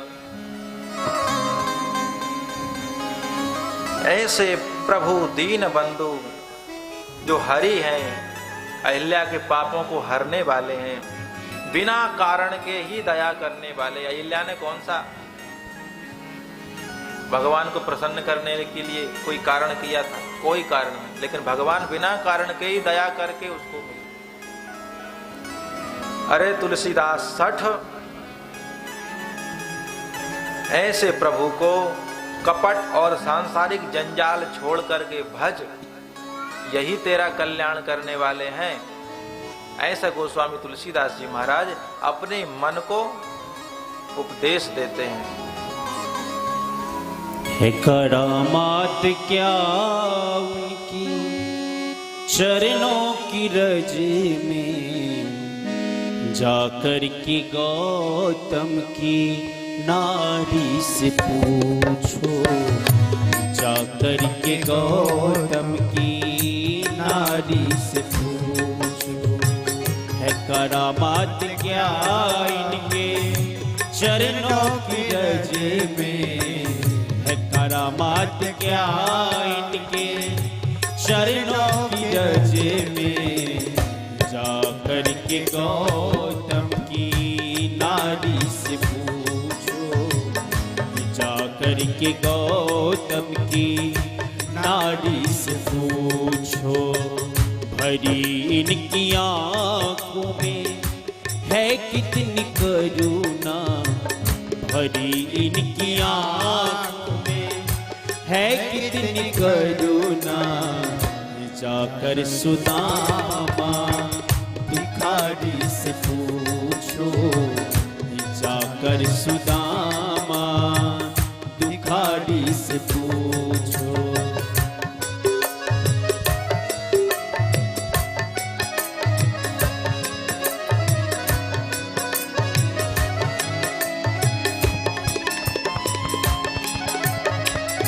कृपा कितनी करते हैं शरणागतों पे, कृपा कितनी करते हैं शरणागतों पे। बता सकते हैं यदि, बता सकते हैं यदि मिलेंगे विभीषण पतितों को पावन, ये कैसे बनाते वो पतितों को पावन, वो कैसे बनाते। जटायु सरिस मांसा हारिस पूछो, जटायु सरिस हारिस पूछो। करामात क्या उनके ही चरणों की रज में, करामात क्या उनके ही चरणों की रज में। जाकर के गौसम की नारी से पूछो, जाकर के गौतम की ही नारी से पूछो।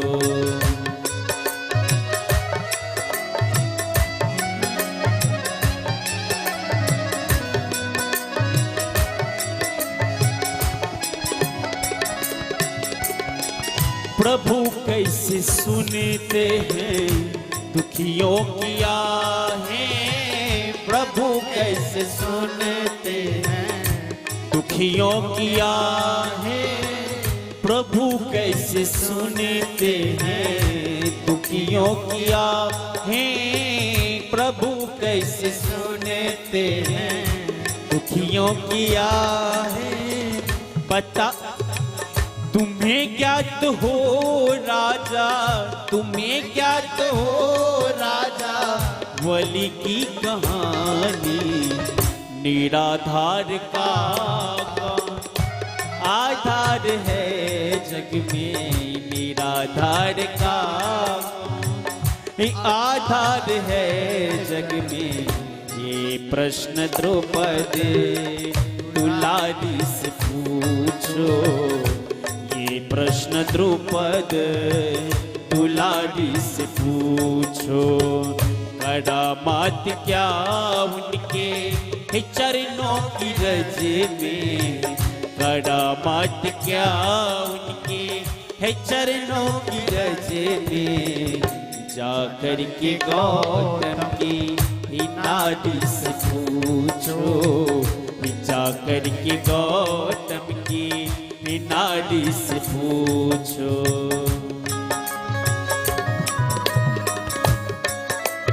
जय हो।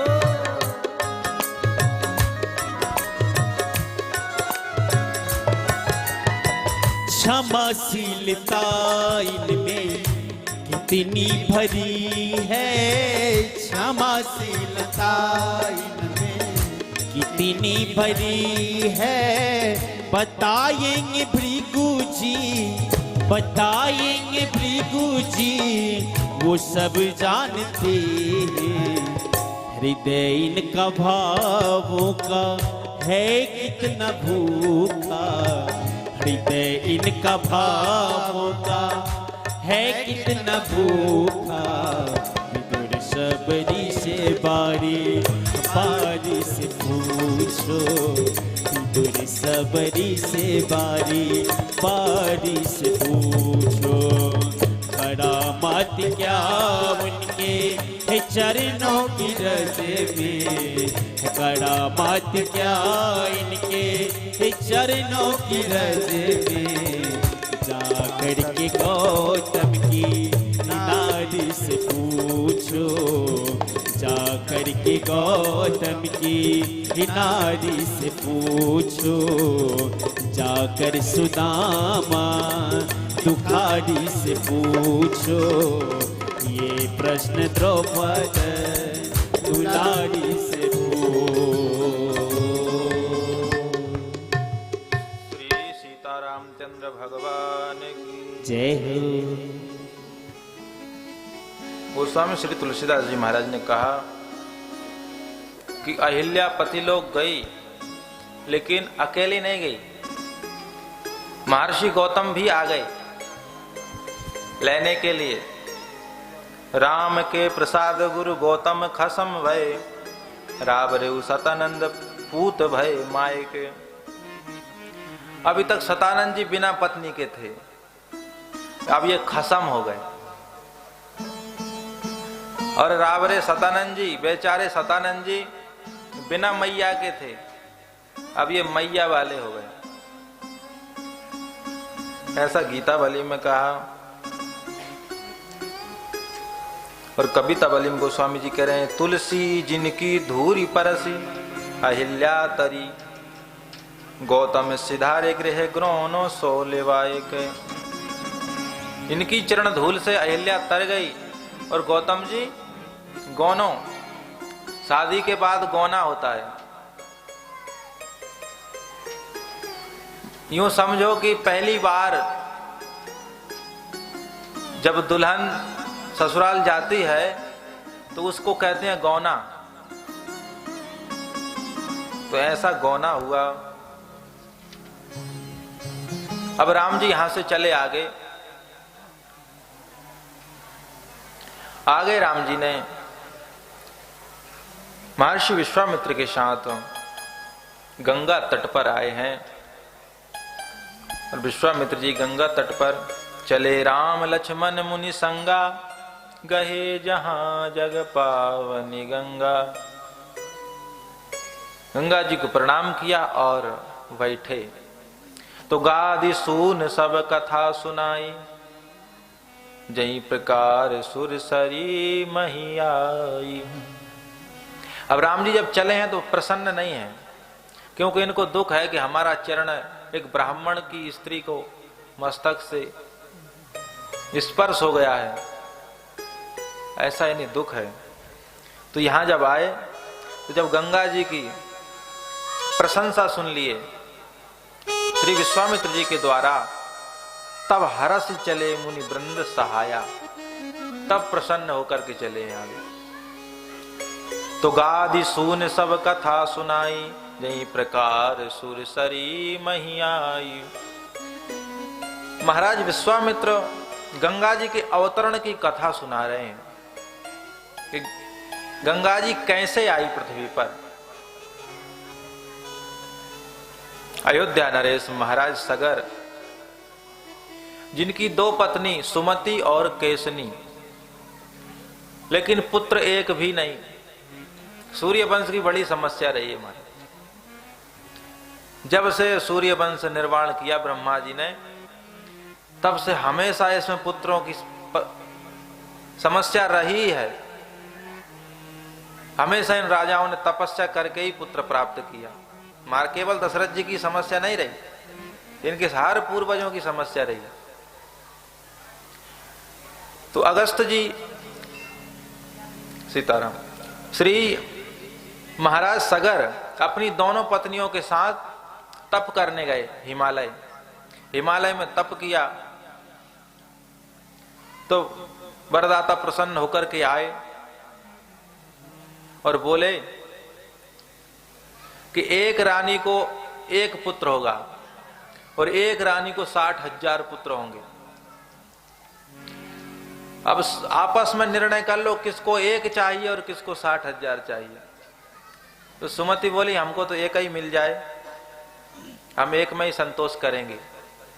अब दूसरी रानी को कोई चॉइस नहीं था, एक ही विकल्प था। तो उन्होंने कहा ठीक है 60,000 हमको दे दो। अब समय आया तो सुमति ने एक पुत्र को जन्म दिया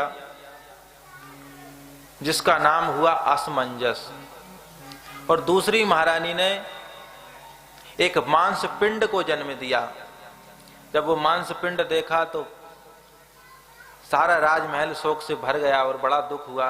अरे वरदाता ने तो कहा था कि 60,000 पुत्र होंगे और यहां तो ये मांस पिंड जन्म लिया। तो राजा ने आदेश दिया इसको फेंक दिया जाए। तो उसी समय आकाशवाणी हुई, राजन क्या कर रहे हो, ये मांस पिंड नहीं है, इसमें 60,000 बालक हैं, अगर इसको फेंक दोगे तो बाल हत्या का पाप लगेगा। और आकाशवाणी ने विस्तार से समझा करके कहा कि इसमें छोटे छोटे क्या कहते हैं, लौकी, भोपला, भोपला चे बीज के तो मोठो हो तो इतने बड़े बड़े बालक हैं इसमें, और इनको 60,000 घृत के घड़े गौरानी चतूप के घड़े भरून त्यामध्ये एक एक बीज टाका,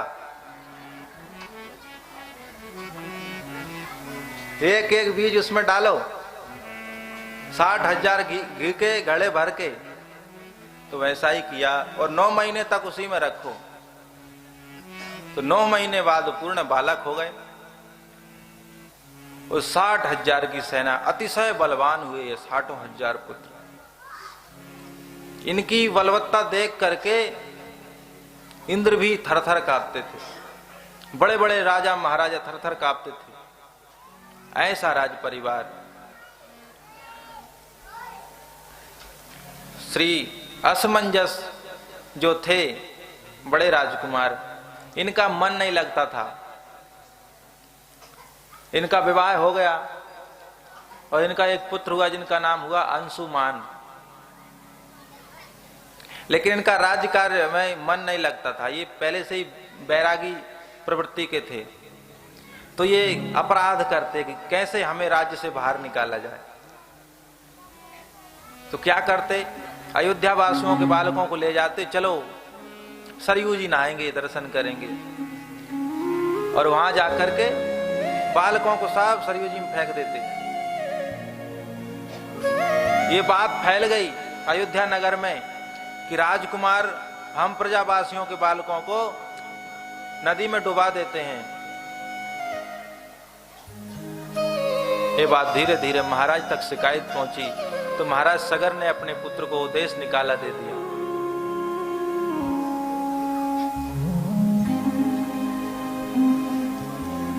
अब एक बार महाराज सगर ने अश्वमेध यज्ञ किया, और अश्वमेध यज्ञ करने आरंभ के दिन ये 1 वर्ष का होता है, और अश्व छोड़ा जाता है।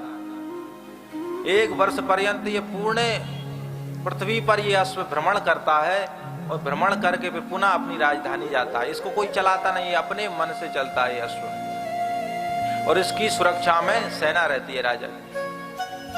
तो वो 60,000 जो पुत्र थे महाराज सगर के द्वितीय रानी के, वो 60,000 पुत्र उस अश्व की रक्षा में गए। घोड़ा सब जगह भ्रमण किया, इंद्र से इनका वो सहन नहीं हो रहा था वैभव, तो इसने उस घोड़े को चुरा करके कपिल मुनि के आश्रम में जाके बांध दिया पाताल लोक। अचानक से घोड़ा गायब हो जाने पर 60,000 में खलबली मच गई। घोड़ा ढूंढा, कहीं नहीं मिला। जब कहीं नहीं मिला तो लौट के राजधानी आए और पिताजी से कहा, तो पिताजी महाराज सगर क्रोध में भर गए और बोले, मूर्खो, एक घोड़े की सुरक्षा नहीं कर पाए तो इतने बड़े साम्राज्य की सुरक्षा कैसे करोगे? जाओ घोड़ा ढूंढ के लेकर आओ, अगर घोड़ा नहीं ढूंढा तो मुझे मुंह नहीं दिखाना लौटकर। ऐसा सुना तो सभी को बहुत बुरा लगा और निकले, बोले अगर घोड़ा नहीं मिला तो आत्महत्या कर लेंगे। लेकिन ज्ञानी थे, आत्महत्या तो नहीं की। पृथ्वी में एक दरार देखी तो खोदते खोदते वो समुद्र कर दिया, सागर कर दिया खोदते खोदते। ये सगर पुत्रों के द्वारा है, इसकी वृद्धि सगर पुत्रों के द्वारा हुई है। सागर में कहीं आपको पाट नहीं मिलेगा कि कहीं बांध बनाया हो, सब गड्ढा ही मिलेगा, क्योंकि ये 60,000 मिट्टी को खाते गए, खोदते गए और खाते गए, मिट्टी को सब खा गए थे। इसलिए कहीं मिट्टी पड़ी नहीं दिखाई देती, बाहर कहीं मिट्टी हो। खोदते खोदते सागर बना दिया, समुद्र हो गया विशाल। पाताल लोक तक पहुंचे। महर्षि कपिल के आश्रम में जब घोड़ा बंधा हुआ देखा तो बिना कुछ विचार किए उल्टा सीधा बकने लगे। अरे कपट मुनि, यहां ध्यान लगा के बैठा है, घोड़ा चुरा करके अरे घोड़ा चाहिए था तो हमारी राजधानी आता, कितने घोड़े मिल जाते। और विविध प्रकार की गालियां दिए, ऐसे शब्द प्रयोग किए जो नहीं करना चाहिए था, अपमान किए। महर्षि कपिल को क्रोध आया, जैसे ही नेत्र खोला तो 60,000 जल के भस्म हो गए।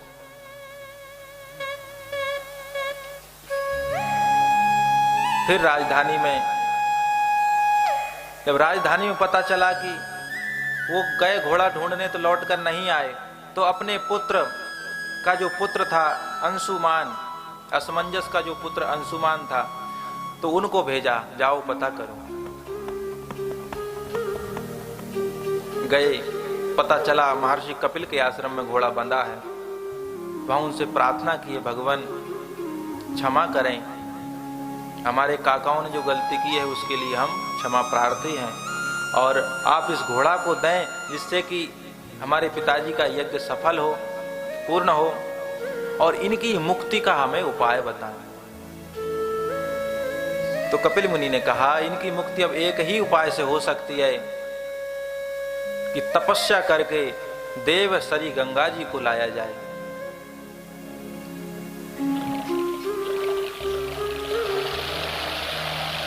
लौटकर आए,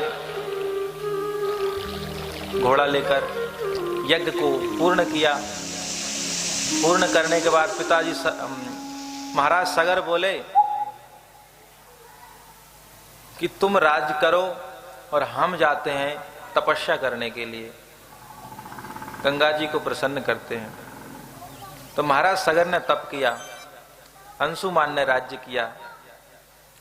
महाराज सगर तपस्या करते करते चले गए भगवान के धाम, गंगा जी नहीं आ पाई, तपस्या पूर्ण नहीं हो पाई। उसके बाद अंशुमान के पुत्र हुए दिलीप।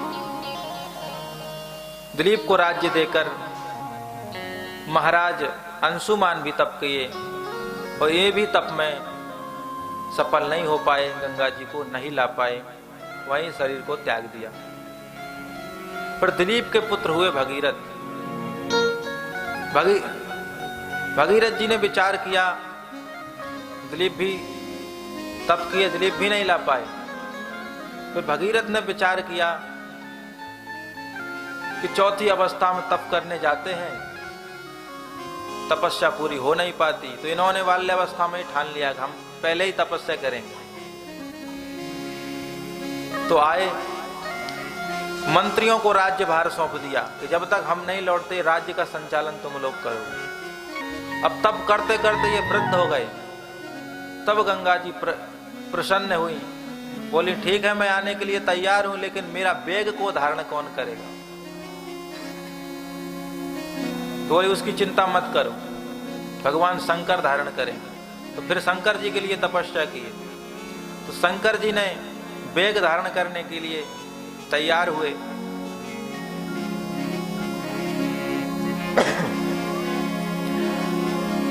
तो गंगा जी अपनी स्वर्ग से जब उतरी हैं तो बड़े वेग से उतरी हैं। सोची कि पृथ्वी को ही रतासल को ले जाऊं। भगवान शंकर ने देखा, अरे ये तो बड़ी अभिमानी है, तो अपनी जटा फैलाई और गंगा जी को उसमें भरा और ऐसी गांठ लगाई जटाओं में कि 1 साल तक गंगा जी उसी में घूमती रही, उन्हें रास्ता ही नहीं मिला बाहर निकलने।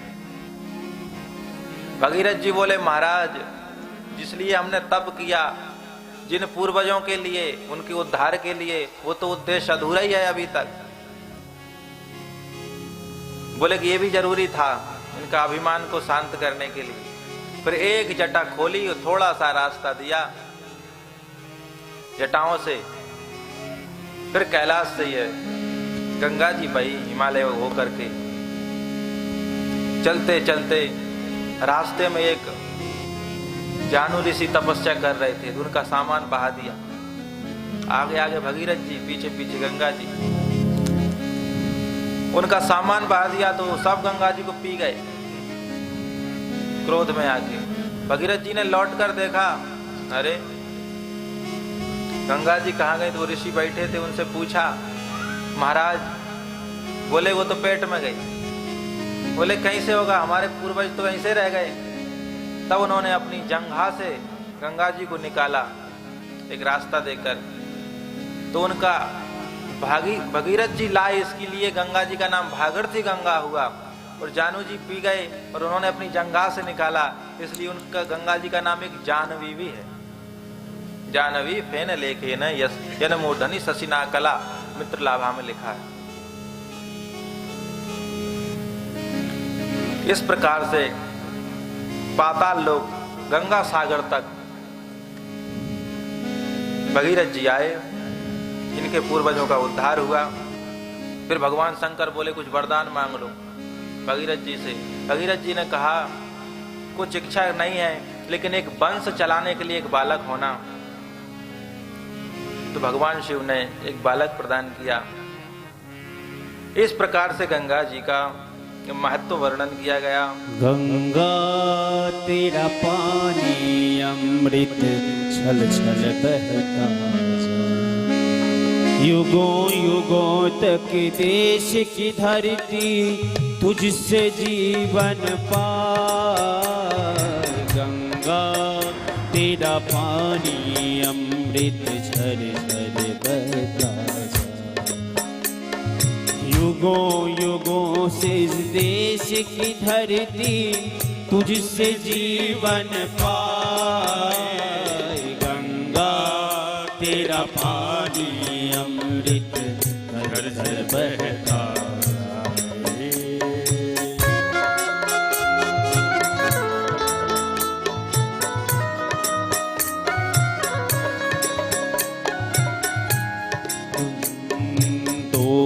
हिमालय से तू आई, गीत सुहानी गाती हो।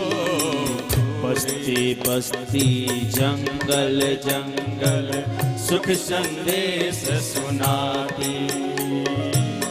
तेरी चांदी जैसी धारा मीलों तक लहरा। गंगा तेरा पानी झर बहता जाए, युगों युगों तक देश की धरती तुझसे जीवन पाए। गंगा तेरा पानी अमृत झर झर बहता जाए।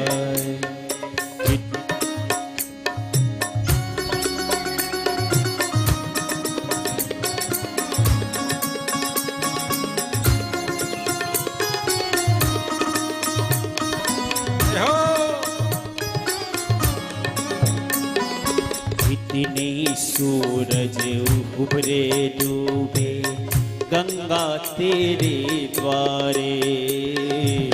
कितने सूरज उभरे डूबे गंगा तेरे द्वारे। युगों युगों की कथा सुनाए तेरे बहते धारे। तुझको छोड़ के भारत का, तुझको छोड़ के भारत का इतिहास दिखाना चाहे। गंगा तेरा पानी अमृत झर झर बहता जाए, युगों युगों तक देश की धरती तुझसे जीवन पाए। गंगा तेरा पानी अमृत झर झर बहता जाए।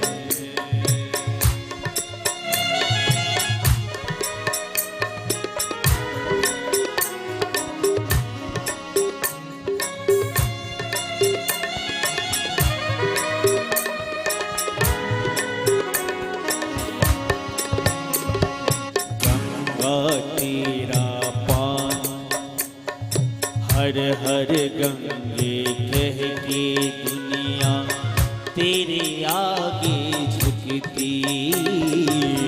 हर हर गंगे कह के दुनिया तेरे आगे झुकती। तुझसे हम सब जीवन पाए, तुझी से पाए मुक्ति, तुझी से हम सब जीवन पाए, तुझी से पाए मुक्ति। तेरी शरण मिल जाए तो मैया जन्म सफल हो जाए। गंगा तेरा पानी अमृत छल छल बहता जाए। गंगा तेरा पानी अमृत झर झर बहता जाए। युगों युगों से देश की धरती तुझसे जीवन पाए। गंगा तेरा पानी अमृत छल छल बहता जाए।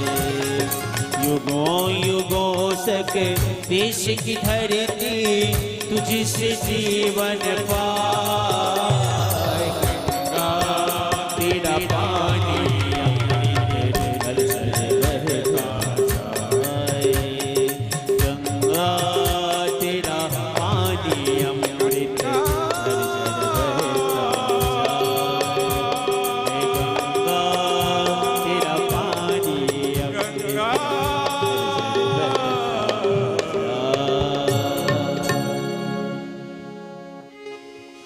गंगा मैया की जय।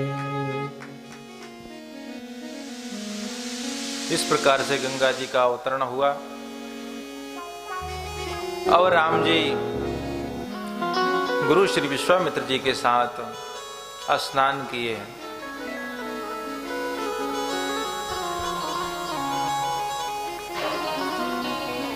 और जो विश्वामित्र जी की जो फौज चल रही है ना, यहां पर वाल्मीकि रामायण में वर्णन आया है कि 100 बैलगाड़ी में वृद्ध संत हैं। 100 बैलगाड़ी में वृद्ध संत हैं और सब संत लगभग 88 हजार की संख्या में विश्वामित्र जी के साथ चल रहे हैं। इतना बड़ा संत समाज श्री विश्वामित्र जी के साथ चल रहा है तो हरसि चले मुनि वृंद सहाया, बेगी विदेह नगर निहराया। मिथिला नगर पास में आ गया। दूर से ही राम जी ने पुर रम्यता राम जब देखी, हर से अनुज समेत विसेखी। जब नगर की रमणीकता दूर से जब देखी भगवान ने, तो अपने भाई लक्ष्मण जी के साथ विशेष रूप से प्रसन्न हुए। बढ़िया कुआं है, बावड़ी है, नदियां हैं, सरोवर हैं और सब में अमृतमय जल बह रहा है, भरा हुआ है। और सरोवरों के जो घाट बने हुए हैं, वो उनकी जो सीढ़ियां हैं, पायरी ते मणिमय है, मणि जड़ी हुई है।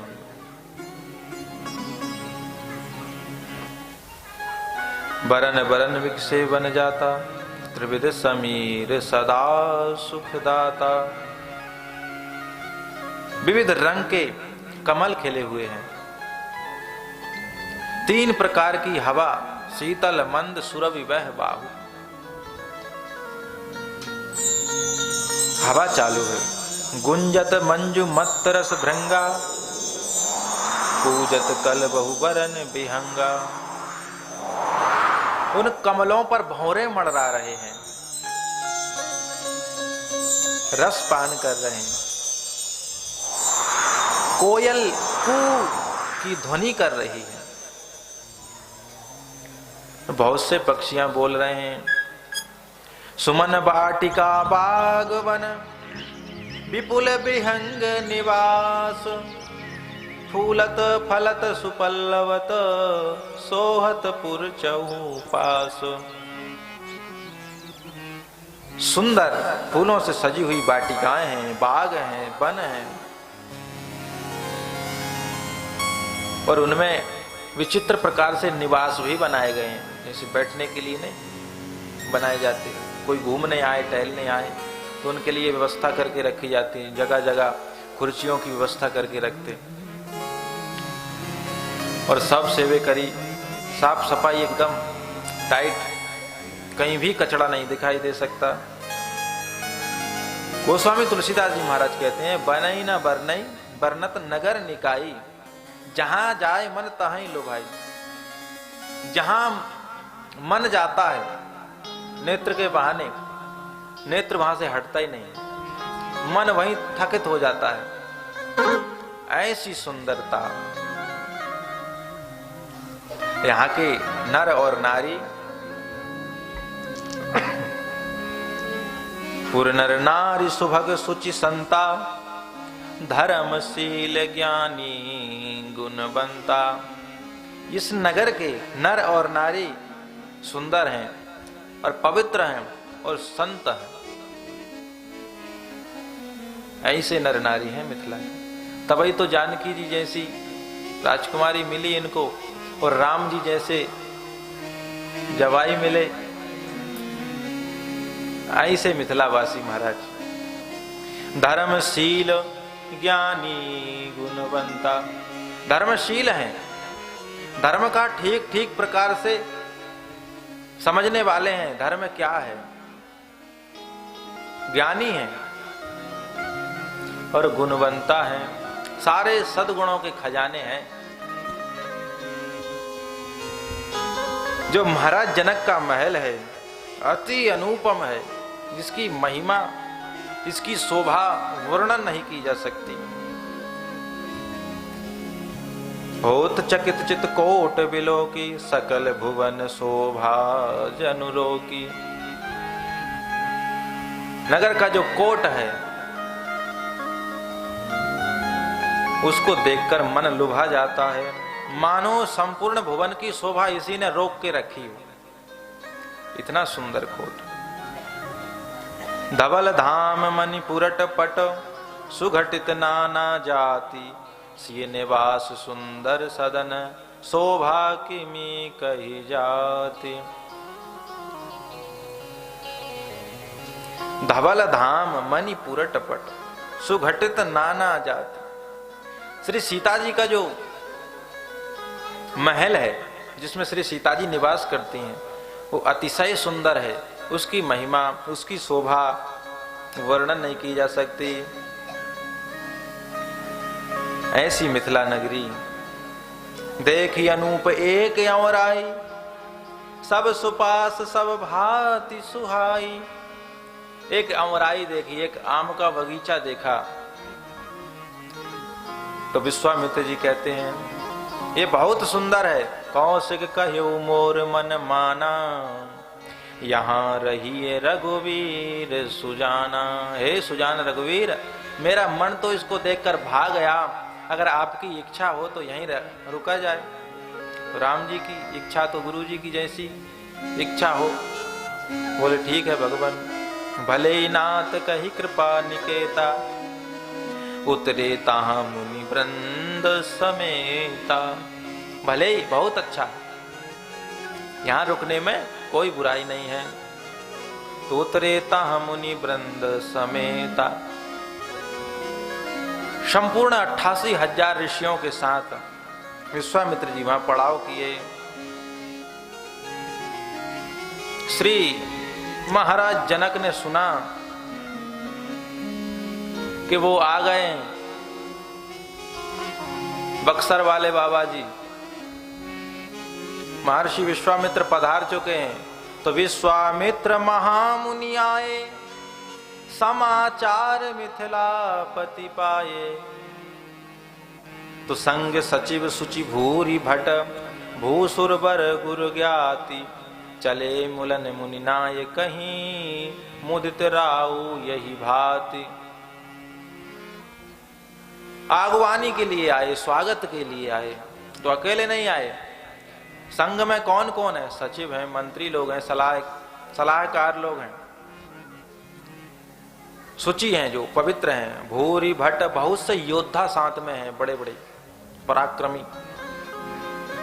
और भूसुर वेद मंत्र पढ़ने के लिए ब्राह्मण को बुलाने की आवश्यकता नहीं, सब साथ में ही है। तो भूसुर बर गुरु ज्ञाति, श्रेष्ठ गुरुजन हैं, जाति के श्रेष्ठ लोग हैं, वयोवृद्ध। और चले मिलन मुनि नायक, मुदित राव यही भांति, प्रसन्न चित होकर के चले। अब यही विश्वामित्र जी जब अयोध्या गए महाराज दशरथ के यहाँ, तो वहां तो मिलन गए बोले विप्र समाजा लिखा हुआ है, ब्राह्मण के समाज को लेकर के मिलने के लिए गए। और यहाँ पर तो इतना बड़ा मंत्री महोदय भी हैं, योद्धा भी हैं, जाति के श्रेष्ठ लोग भी हैं, गुरु लोग भी हैं, तो इतने बड़े काफिला की क्या जरूरत थी। तो कहते हैं अयोध्या की स्थिति जो है वो सौम्य है, ना कोई कार्यक्रम नहीं चालू है, लेकिन यहाँ पर 1 साल से यज्ञ चालू है, धनुष यज्ञ। और बड़े बड़े राजा महाराजा मिथिला नगरिया के और पास डेरा डाले हुए हैं। तो कहीं महाराज जनक को एक अकेला देखे तो कहीं घेर कर अटैक ना कर दें। हो गया है ऐसा पहले। एक संकास नगर का राजा तुर्यधनवा बोला कि यह धनुष किसी से नहीं टूटने वाला, इसलिए आक्रमण करो और इनको हरा करके सीता जी को ले चले। तो महाराज जनक ने युद्ध किया, युद्ध की उस युद्ध में तुर्यधनवा मारा गया और इनके छोटे भाई उस संकास नगर के राजा बने, जिनका नाम था कुशध्वज जनक, और इनका नाम शीरध्वज जनक है। जनक एक उपाधि है, नाम सबके अलग अलग हैं। इस गादी पर जो भी बैठता है वो मिथिलापति, मिथिलेश, जनक, इन सब नामों से जाना जाता है। इनका जो ओरिजिनल नाम है वो है शीरध्वज, राम जी के ससुर जी का नाम। तो इसलिए योद्धा लोग हैं साथ में, कहीं मंत्रणा की आवश्यकता पड़ जाए तो मंत्रियों को बुलाना ना पड़े, मंत्री साथ में हैं, सलाहकार लोग। कहीं कोई कुल परंपरा की बात आ जाए, कुल परंपरा यहाँ पर कैसे होता है, तो कुल के श्रेष्ठ लोग भी हैं साथ में कि ये रीति यहाँ इस प्रकार से की जाती है। कोई वैदिक परंपरा का निर्वाह करना हो तो वहां ब्राह्मण भी हैं साथ में। तो इस प्रकार से सारे समाज से घिरे हुए महाराज जनक विश्वामित्र जी के स्वागत में पहुंचे। तो जाते ही कीन प्रणाम चरण धरी माथा, दीन आशीष मुदित मुनि नाथा। इतने बड़े महाराज जनक, ज्ञानी शिरोमणि, जासु ज्ञान रवि भव निशि नासा, जिसके ज्ञान रूपी सूर्य से मोह ममता रूपी रात्रि का नाश हो जाता है, अंधकार का नाश हो जाता है। इतने बड़े महाज्ञानी माथा धर के प्रणाम कर रहे हैं, हाथ जोड़कर नहीं कर रहे हैं, पृथ्वी पर मस्तक धर के प्रणाम कर रहे हैं। तो कीन प्रणाम चरण धरी माथा, चरणों पे मस्तक रख के प्रणाम कर रहे हैं। और सभी ब्राह्मणों को जो उनके साथ में हैं, सभी संतों को आदर पूर्वक वंदना किए। अपने भाग की सराहना करके महाराज प्रसन्न हैं। बार बार कुशल प्रश्न हो रहा है। महाराज विश्वामित्र ने श्री जनक जी महाराज को बैठाया और उसी अवसर में श्री राम लक्ष्मण जी फुलवारी देखने गए थे और उसी समय आए। तो तई अवसर आए दो भाई, गए रहे देखन फुलवाई। श्याम गौर मृदु वयस किशोरा, लोसन सुखद विश्व चित चोरा। एक श्याम है राम जी और लक्ष्मण जी गौर हैं, कोमल इनका शरीर है और किशोर अवस्था है। नेत्र के लिए सुखदायक हैं और विश्व चित चोरा, संपूर्ण विश्व का चित चुरा लेने वाले हैं। एक बार इन्हें जो देख ले वो फिर भूल कर भी किसी और की तरफ नहीं देखता। तो उठे सकल जब रघुपति आए, विश्वामित्र निकट बैठाए। जैसे ही रघुनाथ जी महाराज आए तो विश्वामित्र जी अपनी दाई बाई ओर बैठा लेते हैं और सभी रघुनाथ जी के स्वागत में खड़े हो जाते हैं। भय सब सुखी देख दो भ्राता, बारी विलोचन पुलकित गाता। राम लक्ष्मण जी को देखकर सभी सुखी हो गए और सभी के नेत्रों में से झर झर झर आंसू बह रहे हैं। सभी के शरीर के रोमांचित खड़े हैं।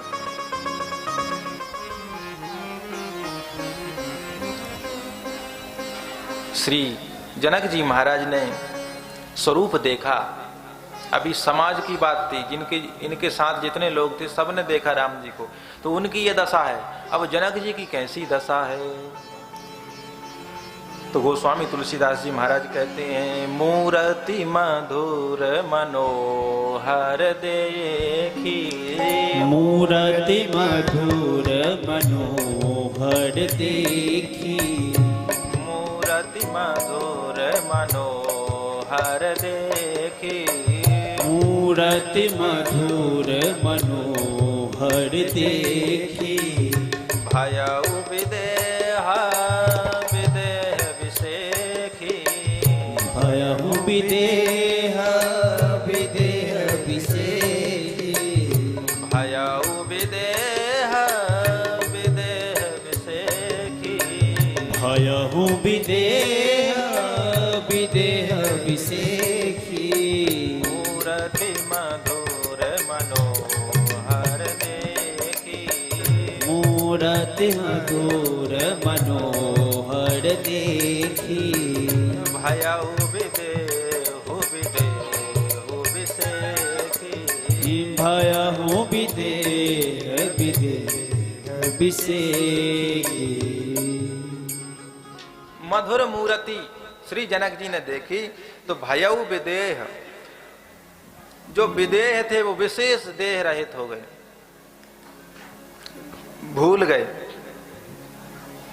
और प्रेम मगन मन जानी नृपो, करि विवेक धरि धीर, बोल्यो मुनि पद नाई सिर, गद गद गिरा गंभीर। प्रेम में भूल गए।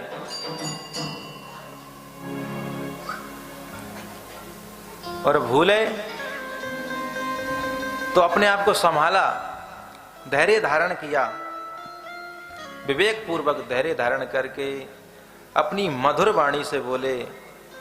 लेकिन बोलने से पहले गुरुजी को प्रणाम किया, गंभीर वाणी से बोल रहे हैं। कहु नाथ सुंदर दो बालक, मुनि कुल तिलक की नृप कुल पालक। महाराज ने जब देखा तो श्री कवि बिंदु जी महाराज लिखते हैं, गोस्वामी तुलसीदास जी ने भी जानकी मंगल में लिखा है कि देखी मनोहर मूर्ति मन अनुराग्यो, बंदेऊ स्नेह विदेह विराग विराग्यो।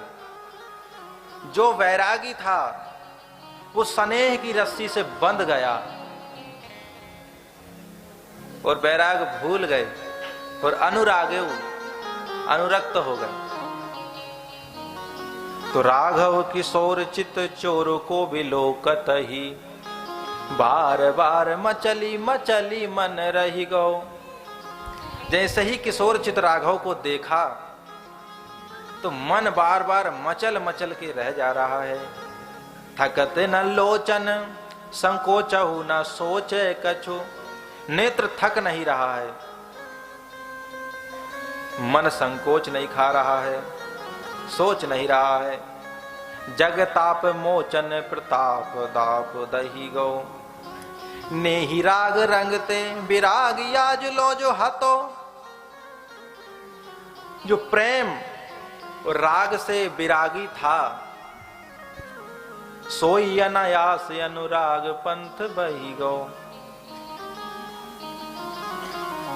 वो अनुराग के पंथ में बह गया। बिंदु कभी प्रेमानंद सिंधु बीच बूढ़ी बूढ़ी, नृपति विदेह जू को ब्रह्मानंद बही गो। श्री बिंदु जी महाराज कह रहे हैं कि प्रेमानंद सिंधु, प्रेम का जो आनंद सिंधु है, इसमें डूबे ये तो नृपति को विदेह जू को ब्रह्मानंद बही गो। जो ब्रह्म आनंद में जो अनुरक्त रहते थे, आज वो ब्रह्मानंद बह गया और प्रेमानंद भर गया, प्रेमानंद में डूब गए।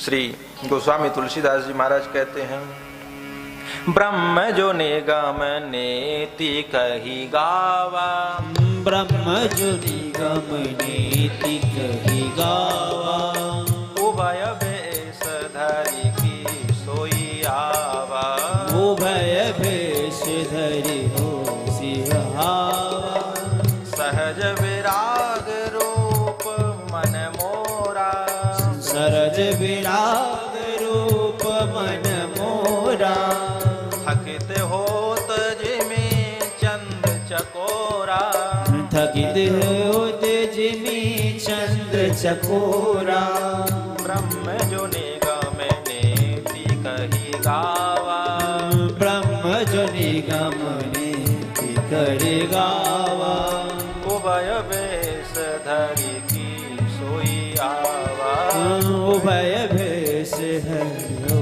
शिवा। जो ब्रह्म है, जो निगम और नेति से, जिसको निगम ने नेति ना इति कह करके गाया है, माने इतना ही नहीं, इतना ही नहीं, और भी बहुत कुछ है।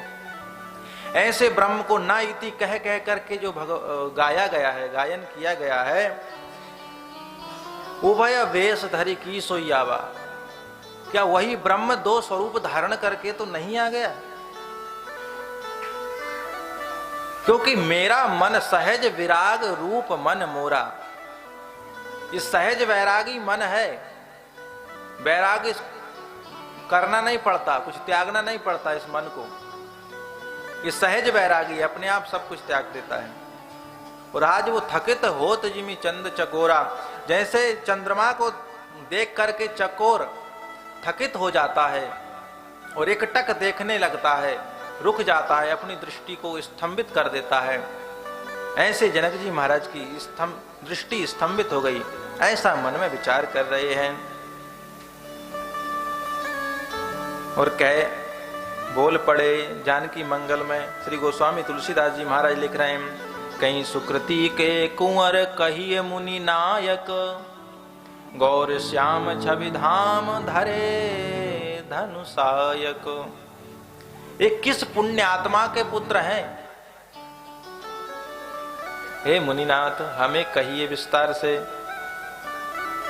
एक गौर है, एक श्याम है, ऐसे छवि सौंदर्य के धाम धरे धनुषायक, और धनुष बाण धारण किए तो और मन को हर लेते हैं। विषय विमुख मन मोर से यही परमारथ, इन्हीं देखी भयो मगन जानी बड़ स्वार्थ। मेरा मन सहज विषय विमुख है, इंद्रियों के विषय से रहित है, लेकिन और मन परमार्थ को सेवन करता है। लेकिन इन्हीं देख ही भयो मगन, इनको देख करके मन मगन हो गया। और जानी बड़ स्वार्थ, ना जाने ऐसा लगता है कि मेरा कोई बहुत बड़ा स्वार्थ इनमें छिपा हुआ है। गोस्वामी तुलसीदास जी महाराज ने दोहावली में लिखा, मन सो और महीप नहीं, दृग सो नहीं दीवान, दृग दीवान जही आदर, मन ते हाथ विकान। मन के जैसा कोई राजा नहीं है, और नेत्र के जैसा कोई दीवाना नहीं। नेत्र ने देख करके जिसको आदर दिया, मन उसी के हाथों बिक जाता है। तो महाराज जनक के नेत्रों ने राम जी को देखा और आदर दिया। दृग दीवान जही आदर मन ते हाथ बिकान। वो इनका मन इनको राम जी का हो गया। ऐसा अद्भुत सौंदर्य स्वरूप देख करके श्री जनक जी महाराज सोच रहे हैं, ये पहले क्यों नहीं मिले हमें? अगर पहले मिल गए होते तो ये ब्रह्मानंद पहले ही बह गया होता। जोग भोग में राखेव गोई, राम बिलोकत प्रगट सोई। महाराज जनक को कोई कहता योगी है, कोई कहता भोगी है। योगी लोग अपनी दृष्टि से देख करके कहते हैं कि ये योगी हैं, और भोगी लोग कहते हैं राजा हैं, राज सत्ता का उपभोग करते हैं, राज सुख सुविधाएं ग्रहण करते हैं, तो ये भोगी हैं। परंतु ना योगी हैं ये और ना भोगी हैं, ये तो परम विशुद्ध राम अनुरागी हैं। राम बिलोकत प्रगट सोई, बैर प्रेम नहीं दुरे दुराए। हृदय में क्या है आपके, ये समय पाकर निकल जाता है। कितना ही छिपा लो, कपट को कहा गया सुई। सुई को आप कितने ही वस्त्रों में लपेट करके रख दो, लेकिन वो सुई को कपड़े रोक सकते हैं क्या? वो बाहर निकल ही जाएगी सुई धागा। तो वचन रूपी कपड़ों में बांध करके मन का जो कपट है उसको कितना ही दबा लो, लेकिन कभी ना कभी वो वाणी के माध्यम से बाहर निकल ही जाएगा। वैसा ही प्रेम है। प्रेम को आप कितना ही दबा लो, छिपा लो, लेकिन जिसके प्रति प्रेम है परमात्मा के प्रति, वो कभी ना कभी बाहर निकल ही जाएगा। तो जनक जी ने बहुत छिपाया, योग में और भोग में उसको छिपा करके रखा। योग और भोग के आवरण उस पर ढक करके रखे, लेकिन जब राम जी को देखा तो योग और भोग कुछ नहीं कर पाए, वो प्रकट हो गया। राम बिलोकत प्रगट सोई।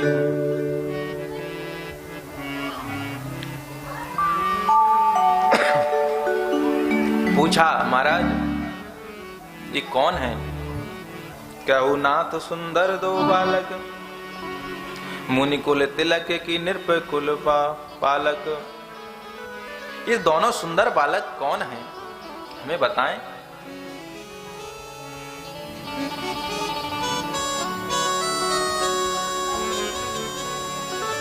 मैं आपसे प्रार्थना करके पूछता हूं, क्योंकि इन्हीं विलोकत अति अनुरागा, बरबस ब्रह्म सुख मन त्यागा। इनको देख करके मेरा मन अति अनुराग में भर गया और ब्रह्म सुख को त्याग रहा है, जबरदस्ती त्याग रहा है। मैं नहीं चाहता कि त्यागे, लेकिन फिर भी त्याग रहा है। ब्रह्म सुख मन त्यागा। तो विश्वामित्र जी हंस पड़े, हंस करके बोले बचन तुम्हारे न हो ये अली का। अरे आप इतने बड़े त्यागी तपस्वी महात्मा हैं, आपका अनुभव कभी गलत नहीं हो सकता। आप जो सोच रहे हैं ये वही है।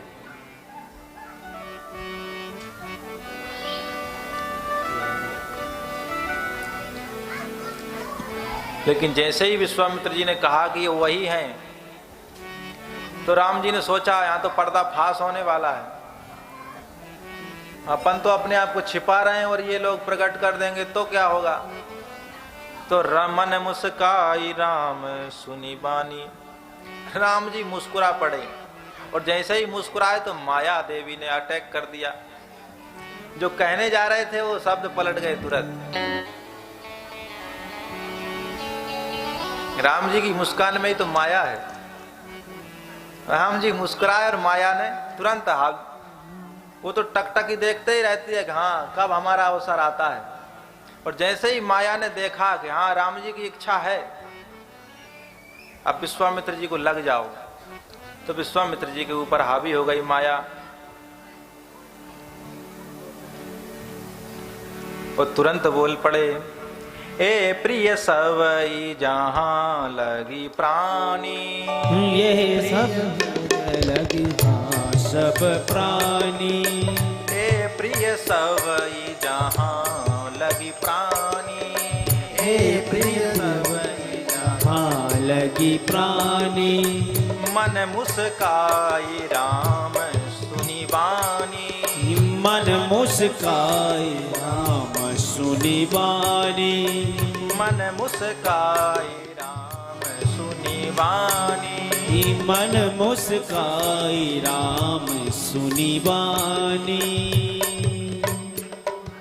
विश्वामित्र जी ने कहा, ए प्रिय सवई जहां लगी प्राणी, जहां तक प्राणी है वहां तक ये सबको प्रिय है, और परमात्मा के सिवाय दूसरा कौन प्रिय हो सकता है? राम जी के सिवाय संसार को प्रिय दूसरा कोई नहीं हो सकता। तो अपना पर्दा को, अपने आप को बचाने के लिए राम जी मुस्कुरा करके विश्वामित्र जी को वाणी पलटवा दिए, और विश्वामित्र जी कुछ और कहना चाह रहे थे और कहने कुछ और लगे। बोल पड़े, रघुकुल मनि दशरथ के जाए, मम हित लागी नरेश पठाए। ये महाराज दशरथ के दोनों बालक हैं, और मेरे हित के लिए महाराज दशरथ ने इनको मेरे साथ भेजा है।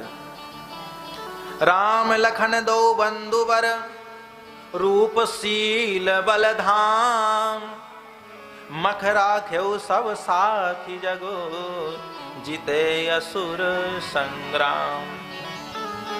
राम लखन दो बंधुवर, श्रेष्ठ बंधु हैं, वीर हैं, रूप शील बल धाम, रूप और शीलता और बल के धाम खजाना है। मख राख्यो सब साखी जगह, जीते असुर संग्राम। मेरे यज्ञ की रक्षा किए, असुरों को संग्राम में रणभूमि में जीते।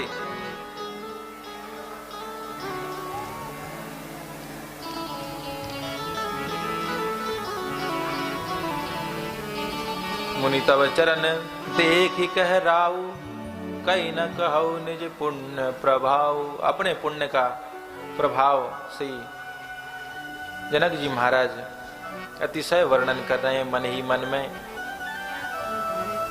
फिर वार्तालाप में समय नष्ट ना करके महाराज जनक इनके लिए एक उत्तम महल की सोच कर रहे हैं कि इनके लिए बाबा जी हैं, ये तो कहीं भी रह सकते हैं, लेकिन ये राजकुमार हैं, इनके लिए तो कोई अति अनुपम निवास होना चाहिए। तो अपनी पुत्री का जो निजी निवास था, सिय निवास सुंदर सदन, शोभा कई की मिजात। तो श्री सीता जी का जो महल था, सीता जी को आदेश दिया पुत्री महल खाली करो, इसमें बाबा जी रहेंगे अपने चेलाओं के साथ। अब बाबा जी को तो महल पसंद नहीं था, लेकिन रामलाल जी लखनलाल जी को देख करके वो भी रह गए कि हम जहां रहेंगे वहीं ये दोनों रहेंगे। तो इनके सुख का विचार कर करके वो महल में रहे।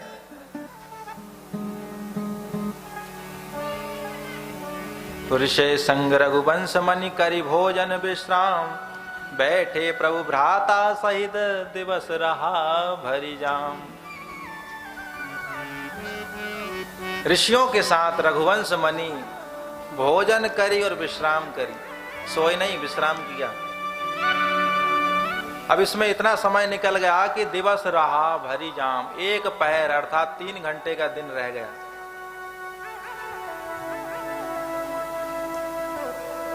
अपने भाई के साथ बैठे हैं। अब लखन जी के मन में नगर दर्शन की जिज्ञासा हुई कि नगर देखा जाए। अच्छा, लक्ष्मण जी तो बहुत बड़े भक्त हैं, फिर ये इनको राम जी को छोड़कर नगर देखने की क्या आवश्यकता है? तो कहते हैं ये नगर कोई साधारण नहीं है, महाराज जनक अर्थात अतिशय ज्ञानी का नगर है, और श्री सीता जी भक्ति स्वरूपा हैं, ये भक्ति का नगर है। लखन हृदय लाल साब से की, जाई जनकपुर आइए देखी। अतिशय लालसा है कि जनकपुर देखा जाए, लेकिन कुछ बोल नहीं पा रहे हैं। तो भगवान श्री राम भगत बछलता ही हुलसानी अपने बंधु लक्ष्मण जी की मन की भावना समझ गए कि ये क्या चाहते हैं, और हाथ जोड़ करके श्री गुरु विश्वामित्र जी से बोले कि नाथ लखन पुर देखन चाहई, प्रभु संकोच डर प्रगट न कही। लखन लाल जी नगर को देखना चाहते हैं, आपके संकोच और डर के कारण कुछ प्रकट नहीं कह रहे हैं।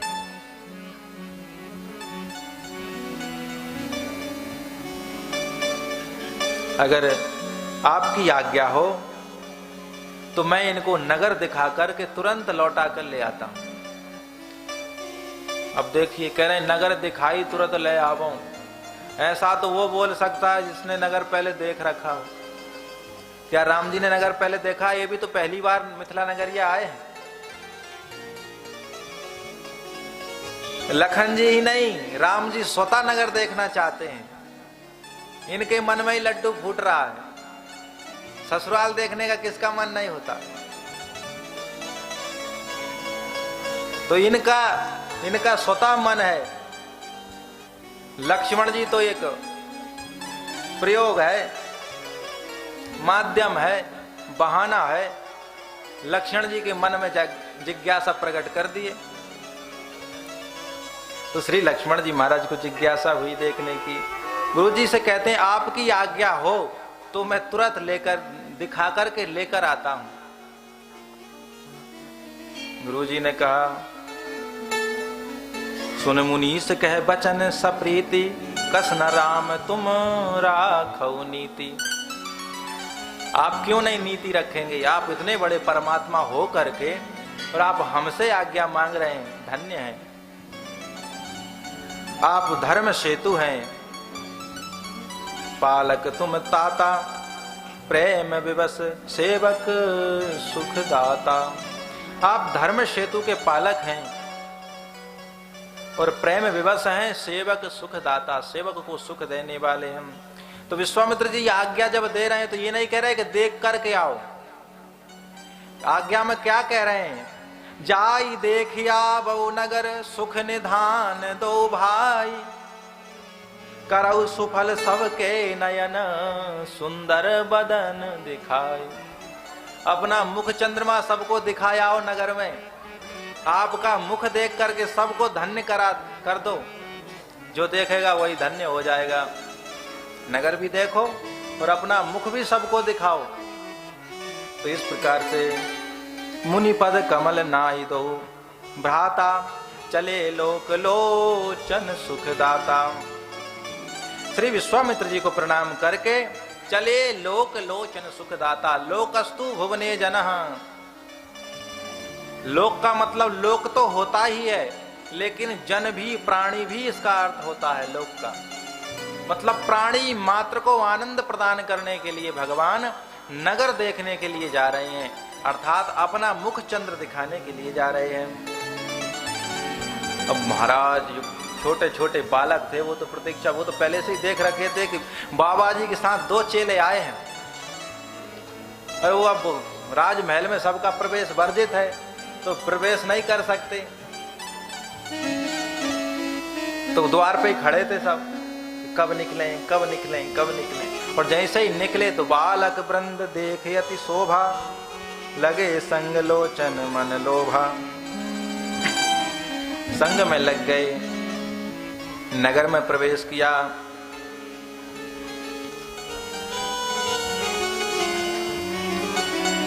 नगर में सूचना फैल गई, नगर में सूचना फैल गई। समाचार पुरवासी ने पाए, तुधाए धाम। श्री गोस्वामी तुलसीदास जी महाराज लिख रहे हैं, देखन नगर कुंवर दो आए, देखे नगर कुंवर दो आए, देखन नगर कुंवर दो आए। देखे नगर कुंवर दो आए, समाचार पुरवासिन पाए, समाचार पुरवासिन पाए, समाचार पुरवासिन पाए, समाचार पुरवासिन पाए।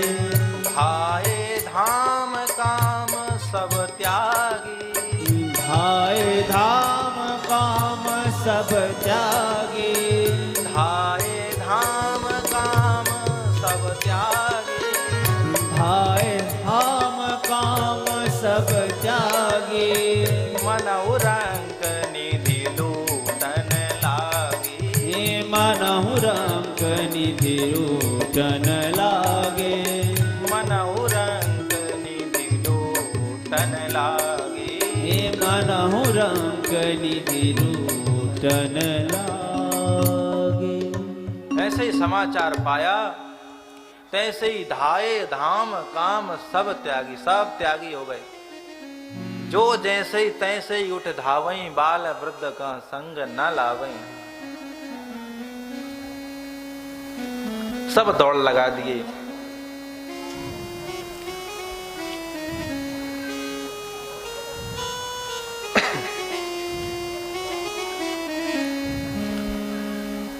मनहु रंक निधि लूटन लागे।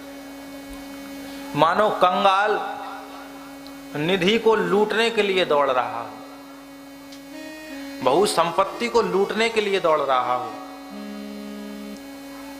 ऐसी उपमा क्यों दिए? ऐसी इसलिए दिए कि जिस निधि को प्राप्त करने के लिए महाराज मनु ने 87,000 वर्ष तप किया, तब भगवान ने उनके ऊपर करुणा करी, कृपा करी और उन्हें वरदान दिया।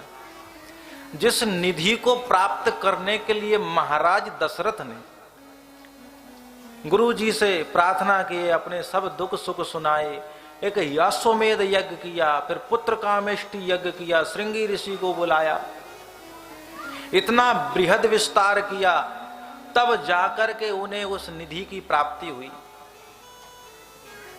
जिस निधि को प्राप्त करने के लिए महर्षि विश्वामित्र को भिखारी बनना पड़ा, याचक बनना पड़ा, मंगता बनना पड़ा, और उस निधि को जनकपुरवासी सहज में लूट रहे हैं, इन्हें फोकट में ही मिल गई वो। तो मनहु रंक निधि लूटन लागी। अब जुबती भवन झरोखन लागी, निरखई राम रूप अनुरागी। जो स्त्रियां हैं वो महल के झरोखों से देख रही हैं, जाली वाले झरोखा से देख रही हैं। सहज सुंदर दो भाई, जुबती भवन झरोखन लागी, निरखई राम रूप अनुरागी। अनुराग पूर्वक देख रही हैं। श्री गोस्वामी तुलसीदास जी महाराज कह रहे हैं, ये हर सई बर सई सुमन,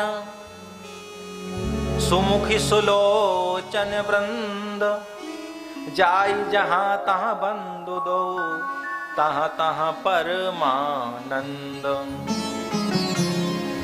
ये हर सई हृदय से प्रसन्न होती हैं, और बरसई सुमन फूल बरसा रही हैं। यही मुख है जो भगवान की कथा करे या भक्तों के ये गुणगान करे, अन्यथा मुख मुख नहीं है और नेत्र नेत्र नहीं। बालकांड वर्णन आया ना, लोचन मोर पंख कर लेगा, वो केवल निशान है मोर के पंखे जैसा, दूर से दिखाई तो दे रहा है कि नेत्र है, पणते नेत्र है नहीं।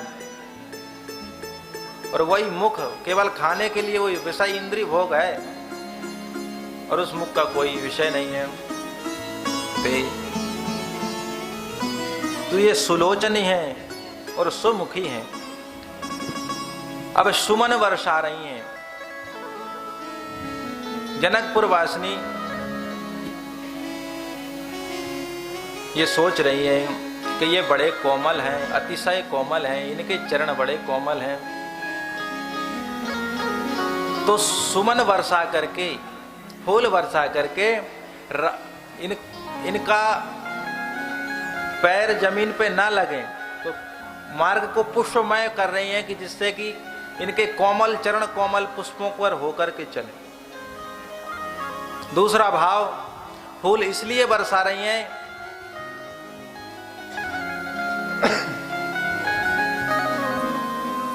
कि भगवान का स्वागत कर रही है मिथिला नगरिया में, स्वागत में फूल बरसा रही हैं।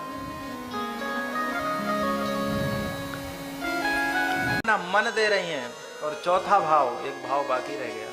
जय एक भाव यह है कि राम जी बड़े संकोची हैं और फिर ससुराल की बात है तो धीरे चलाओ ससुराल गलियां, ऐसा गाते हैं। तो राघव जी इधर उधर नहीं देख रहे, सीधे चल रहे हैं। तो जो सुलोचनी सुमुखी है वो फूल बरसा करके कह रही हैं कि हे प्रभु आप हमारी ओर भी थोड़ा देख लो। जय।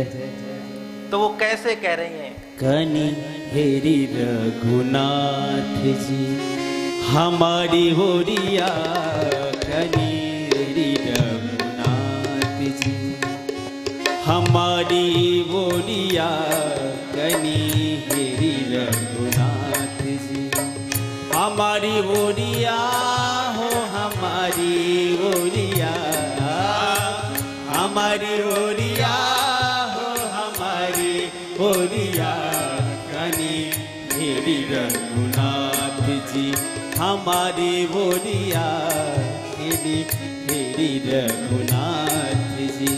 सुंदर श्यामल गौर मनोहर, सुंदर श्यामल गौर मनोहर, अखिया में बसले जुगर जोरिया, अजी अखिया में बसले मधुर जोरिया, कनि हेरी रघुनाथ। मिथिला का पद, मिथिला की भाषा, कनि थोड़ा रघुनाथ जी हमारे तरफ देखिए। ये सखियां अपनी झरोकों से प्रभु प्यारे से कहती है अपने अपने भाव में, और आगे क्या कहती है? मिथिला में आई के तू जादू चलवला, मिथिला में आई के तू जादू चलाएला, मोहि लेलल मिथिला के सब गोरिया, हाजी मोहि लेलल मिथिला के सब गोरिया, कनि हेरी रघुनाथ जी हमारी बोरिया, कनि हेरी रघुनाथ। मिथिलानी कहती है अपने प्रभु से कि हे ठाकुर जी आप मिथिला में आके हमें नहीं, पूरे मिथिला नगर की जितनी भी नवनवेली लड़की थी सबके मन को मोह लिए। और फिर अपने भाव में एक सखी कहती है, नयन चलाई के मधुर मुस्काई के, नयन चलाई के मधुर मुस्काई के, कैला जनक झुके तो जचित चोरिया, आजी कैला जनक झुके हो चित चोरिया, कनि हेरी रघुनाथ जी हमारी ओरिया, कनि हेरी रघुनाथ जी हमारी ओरिया, कनि हेरी रघुनाथ हमारी ओरिया जी हमारी ओरिया, आजी हमारी ओरिया जी हमारी ओरिया, कनि हेरी रघुनाथ जी हमारी ओरिया, कनि हेरी रघुनाथ जी। राम भद्राचार्य असहि नहेरम, जलज बिलोचन की गोरिया, अजी जलज बिलोचन की गोरिया, कनि हेरी रघुनाथ जी हमारी ओरिया, कनि हेरी रघुनाथ जी हमारी ओरिया जी हमारी ओरिया, हाँ हमारी बोरिया जी हमारी ओरिया, गनी हे रघुनाथ हमारी बोलिया गनी हे हमारी बोलिया गनी हे रघुनाथ। बोलिए विश्व विलोचन चित चोर की जय हो। मिथिला का पद था, आप लोगों को समझ में नहीं आया होगा। सखियां कह रही हैं हमारी तरफ देखो, पुष्प वर्षा करके हमारी तरफ देखो। अब यहां पर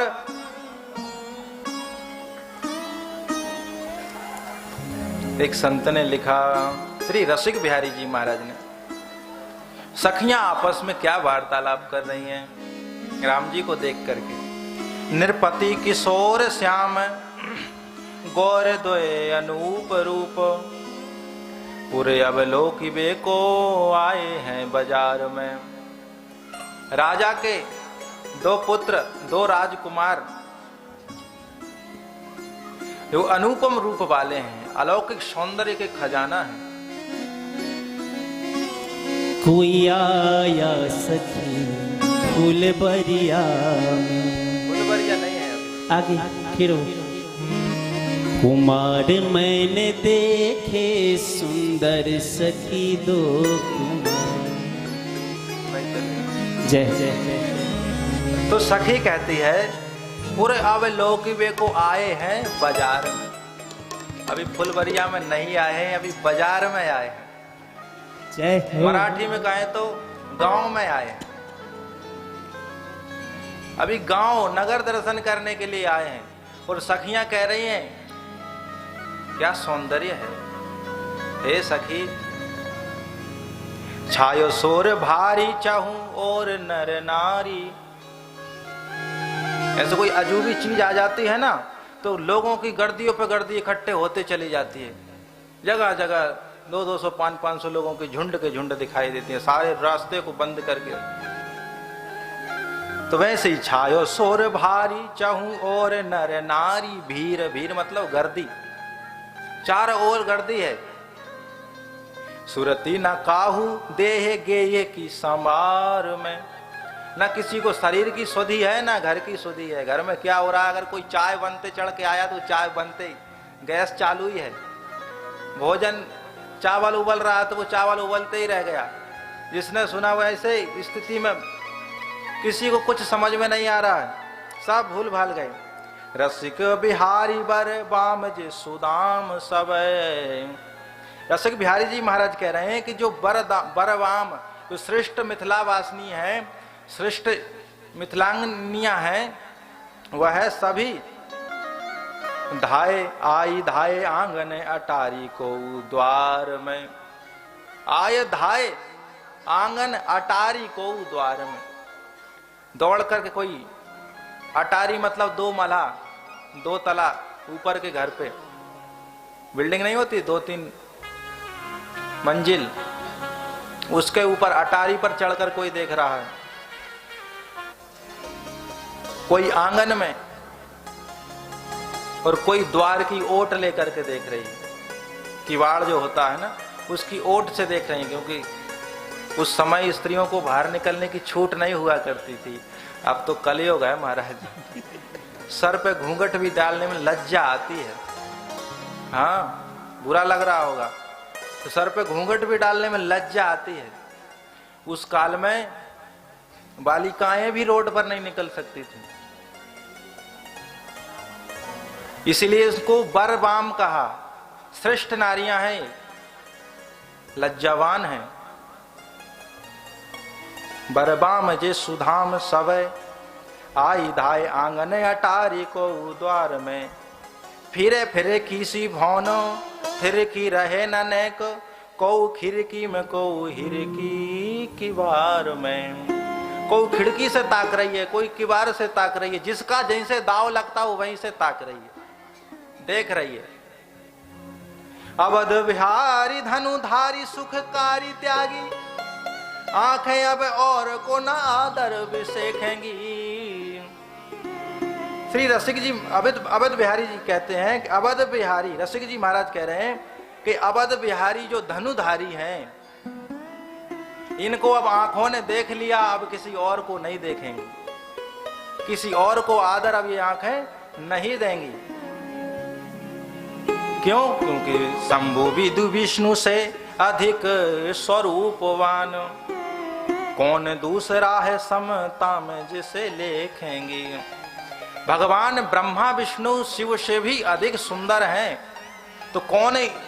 ब्रह्मांड में तीन ही लोग सबसे, ये त्रिदेव ही सबसे अधिक सुंदर कहे जाते हैं, लेकिन राम जी इन त्रिदेव से भी अधिक सुंदर हैं, तो कौन दूसरा है इनकी उपमा दी जाए इनको। बिंदु कवि मृदुता मधुरता मनोहरता, श्री बिंदु जी महाराज लिख रहे हैं कि मृदुता माने कोमलता और मधुरता, इनके मिठास और मधुरता मतलब सुंदरता। परख चुकी है बार बार क्या परखेगी, देख चुके हम, परख लिया, ये तो खरे सोना है, इसमें कोई संदेह नहीं है। अली सुधा प्यासी सी निराली मत वाली छवि, देखी है जो आज कभी देखी है न देखेगी। ऐसी मतवाली सुधा छवि ना आज तक देखी है और ना आगे देखेगी कभी भी। ऐसे सखियां श्री सूरदास जी महाराज लिखते हैं, देखन मंदिर आनी चढ़ी, अटारी पे ऊपर 2-3 मंजिलों से ऊपर से जितने ताकते देख रही हैं, तो देखन मंदिर आनी चढ़ी, रघुपति पूरन चंद्र बिलोकत, मानो उदधि तरंग बड़ी। रघुनाथ जी को रूपी चंद्रमा को देख करके ये सभी जनकपुर रूपी समुद्र में तरंगों की लहर आ रही है बार बार। जैसे चंद्रमा को जब वो सागर देखता है, समुद्र देखता है, पूर्णिमा के पूर्ण चंद्रमा को, तो उसमें बड़ी बड़ी तरंगें आती हैं, बड़ा प्रसन्न होता है। वैसे ही इनमें तरंगें आ रही हैं। पिय दर्शन प्यासी अति आतुर, निशिवासर गुणगान रढ़ी, अखियां हरि दर्शन की प्यासी, अखियां हरि दर्शन की प्यासी। सूरदास जी का भाव, तू तजी कुल कानी पिय मुख निरखत, शीस नाई आशीष पड़ी।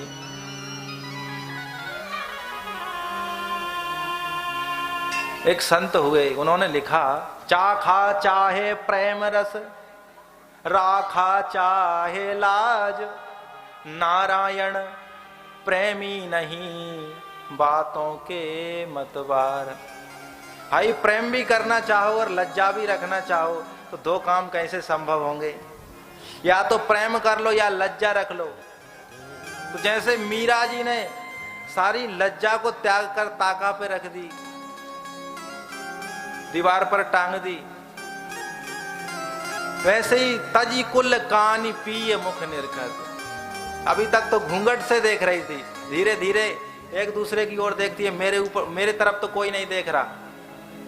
तो देखा कि मेरी तरफ कोई नहीं देख रहा, सब उनको ही देख रहे हैं, तो फिर लज्जा क्या आएगी? लज्जा तो तब आएगी जब कोई हमें देखेगा। तो घूंघट धीरे से ऊपर कर लिया, क्योंकि पर्दा था, उसमें से स्पष्ट छवि नहीं दिखाई दे रही थी। अब घूंघट उठा लिया, नीचे नहीं गिराया, माथे पे, आंखों से थोड़ा ऊपर है। तो तजी कुल कानी पिय मुख निरखत, शीस नाई आशीष पड़ी।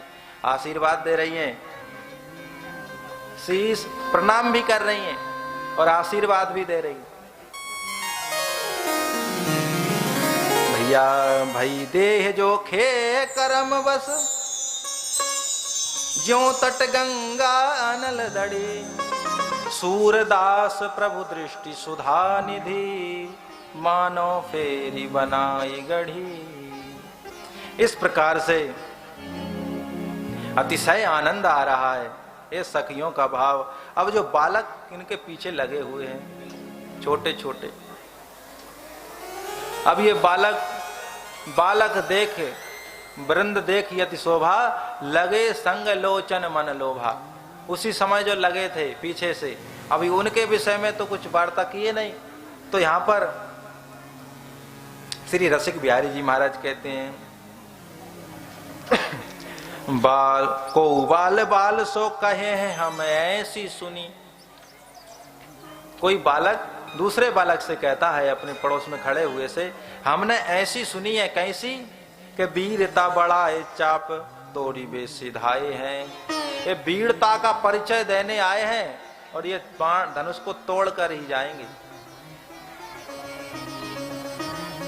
तब तक एक दूसरा बोला, नहीं नहीं ऐसी बात नहीं है।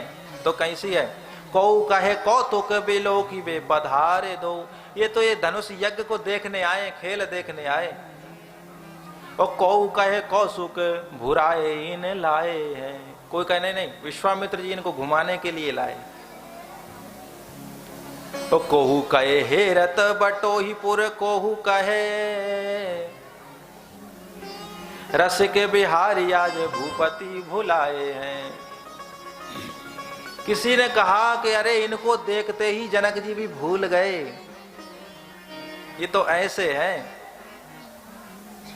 और कोहू कहे जाने हम सत्य शोभा खाने सुनो। अरे हम जो जानते हैं वो सत्य कहते हैं, हम वो बखान पूर्वक कहते हैं, उसे सुनो। क्या? जनक लली को ब्याही बे कोई ते आए हैं।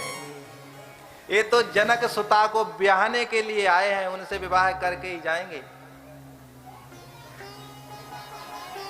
ऐसे सखा,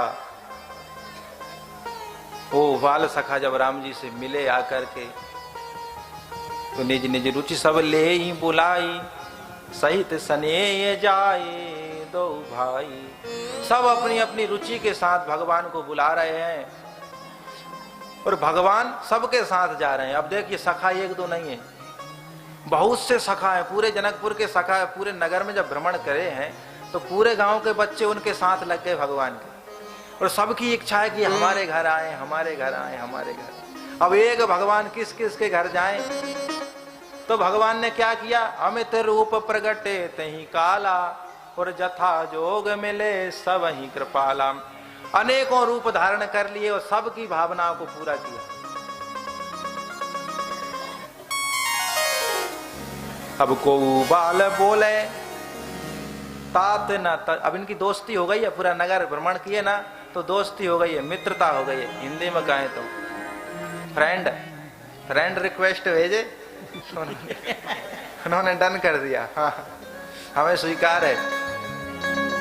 तो अब ये बालक कह रहे हैं राम जी से कि को बाल बोले लाल अब न तजोंगे तुम्हें। अब हम आपको नहीं छोड़ेंगे, हम आपको अब नहीं छोड़ेंगे। कोहू करे यार संग ते तो नहीं तारोगे। यार आप तो हमें नहीं छोड़ दोगे, हम तो आपको नहीं छोड़ेंगे, लेकिन आप तो हमें नहीं छोड़ दोगे क्योंकि आप राजकुमार हैं। और कोहू कहे मीत प्रीति करी मिली रही हैं सदा। अपन मित्रता और प्रेम के साथ सदा मिलकर के रहेंगे। और कोहू करे श्याम कब रोष तो न धारोगे। किसी ने कहा अगर हमसे कोई गलती हो गई श्याम तो कहीं आप हम पर क्रोध तो नहीं करेंगे। तो रसिक बिहारी कहें कोहू तो बनेगी बात, जो पे काहू काहू कछु दोष न निहारोगे। देखो हम तो संसारी हैं, सखा कह रहे हैं हम तो संसारी हैं, हम तो दोषों के खजाने हैं। अपनी हमारी और आपकी एक ही बात पर बन सकती है। क्या? वो बात यह है कि आप हमारे दोष मत देखना कभी। अगर आप हमारे दोष नहीं देखेंगे तो अपनी ऐसी बनेगी कि कभी किसी के मिटाने से नहीं मिटेगी, और दोष देखोगे तो कभी नहीं बनेगी। तो कही बातें मृदु मधुर सुहाई, किए विदा बालक वर आई। इस प्रकार से सभी सखाओं की बातें सुन करके भगवान ने सबका मन को संतोष किया, सबको संतुष्ट किया और बालकों को विदा किया। अब आप घर जाओ, हम लेट हो गए ऑलरेडी। अब गुरुजी प्रतीक्षा कर रहे हैं। तो गुरुजी के यहाँ जाना जरूरी है।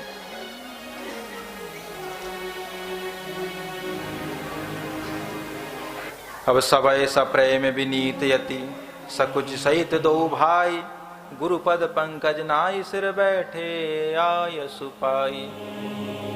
सभय सप्रेम हो करके गुरुजी को प्रणाम किया। प्रणाम करके अब देखिए गोस्वामी जी कह रहे हैं कि जासु त्रास डर कह डर होई, भजन प्रभाव दिखावत सोई। जिसके भय से डर, मूर्तिमान डर को भी डर लगता है, माने जो डर है स्वरूप मान डर है उसको भी डर लगता है भगवान के भय से। और वो परम पुरुष परमात्मा भजन के वशीभूत होकर के एक महात्मा से डर रहा कि लेट हो गए तो गुरुजी नाराज हो जाए। देखो भजन की महिमा, देखो क्या महिमा है। तो आदर पूर्वक प्रणाम किया। प्रणाम करके गुरुजी की आज्ञा पाई और बैठे। अब रात्रि होती है। निशि प्रवेश मुनिया यसुदीना, सबही संध्या वंदन कीना। सूर्यास्त के समय संध्या वंदन की नियम है। ब्राह्मण क्षत्रिय वैश्य को संध्या वंदन करना चाहिए, केवल कारोबार में नहीं लगना चाहिए। हाँ महाराज, संसार तो उसीमय है, दाममय है, ये बात हकीकत है। और अगर उसको नहीं करेंगे तो भी काम नहीं बनेगा, क्योंकि अगर कमाएंगे नहीं तो धर्म कार्य कैसे करेंगे। तो कमाना भी जरूरी है, लेकिन कमाने में इतना व्यस्त नहीं हो जाना चाहिए कि भगवान को ही भूल जाओ। एक कवि ने कहा, फुर्सत जब तक रहेगी काम जब तक रहेगी जिंदगी फुर्सत, जब तक रहेगी जिंदगी फुर्सत ना होगी काम से। कुछ समय ऐसा निकालो प्रेम कर लो राम से।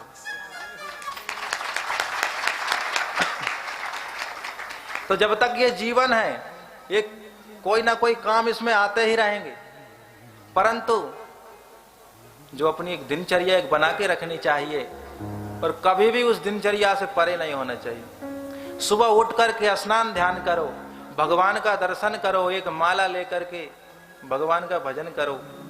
गुरुजी बनाए हैं तो उस गुरु मंत्र का जप करो, गुरुजी नहीं है तो भगवान का जो भी अच्छा नाम लगता हो, राम राम करो, नारायण नारायण, कृष्ण कृष्ण, उस नाम का जप करो। संध्या काल भी करना चाहिए। त्रिकाल संध्या का वैसे नियम है। सूर्य उदय के समय और मध्याह्न काल 12 बजे और सूर्य अस्त के समय त्रिकाल संध्या होनी चाहिए। तो यहां पर भगवान गुरुजी की आज्ञा से संध्या बंदन कर रहे हैं। और कहते कथा इतिहास पुरानी, रुचिर रजनी जुग जाम सिरानी। अब संध्या बंदन के बाद तो क्या सो गए, खाए पिए? नहीं, सोए नहीं है। अभी भी पुराणों की कथा चालू है। संध्या बंदन करके निवृत्त हुए और गुरुजी पुराण लेकर बैठ गए और गुरुजी के सामने चेले लोग बैठ गए। हजारों की संख्या में ऋषि महात्मा बैठे हुए हैं और इतिहास और पुराणों की कथाएं हो रही हैं। रुचिर रजनी जुग जाम सिरानी। 2 जाम 2 पैर रात्रि बीत गई, अर्थात 12 बज गए रात्रि के। यहाँ 10 मिनट कथा क्या लेट हो जाए महाराज, लोग घड़ी दिखाने लग जाते, लोगों का माइंड गर्म हो जाता। अरे बाबा जी इतना लेट कर दी, शिव विवाह के दिन हुआ ना ऐसा ही चक्कर। हम क्या करें, रास्ते में कथा छोड़ नहीं सकते।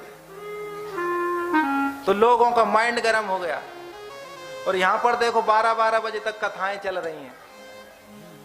रुचिर रजनी जुग जाम सिरानी। तो भैया कथा सुनने वाले कभी घड़ी नहीं देखते, क्यों? घड़ी देखेंगे तो कथा क्या सुनेंगे? घड़ी में मन लगा रहेगा।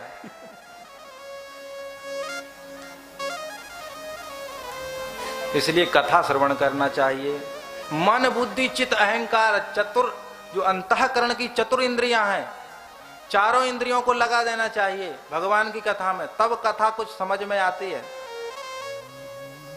और हमारा इतनी कथा विस्तार करने का यही उद्देश्य था। हमने कहा 9 दिन में केवल राम जी का विवाह ही करना है, किस लिए कि लोगों को समझ में आए।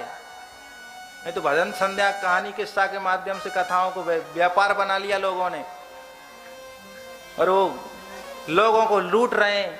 बेचई धर्म, बेचई वेद धर्म दुही ले ही, वेदों को बेच रहे हैं, जनता को मूर्ख बना रहे हैं। भोली भाली जनता क्या समझे, किस्सा कहानियां कहकर निकल जाते हैं।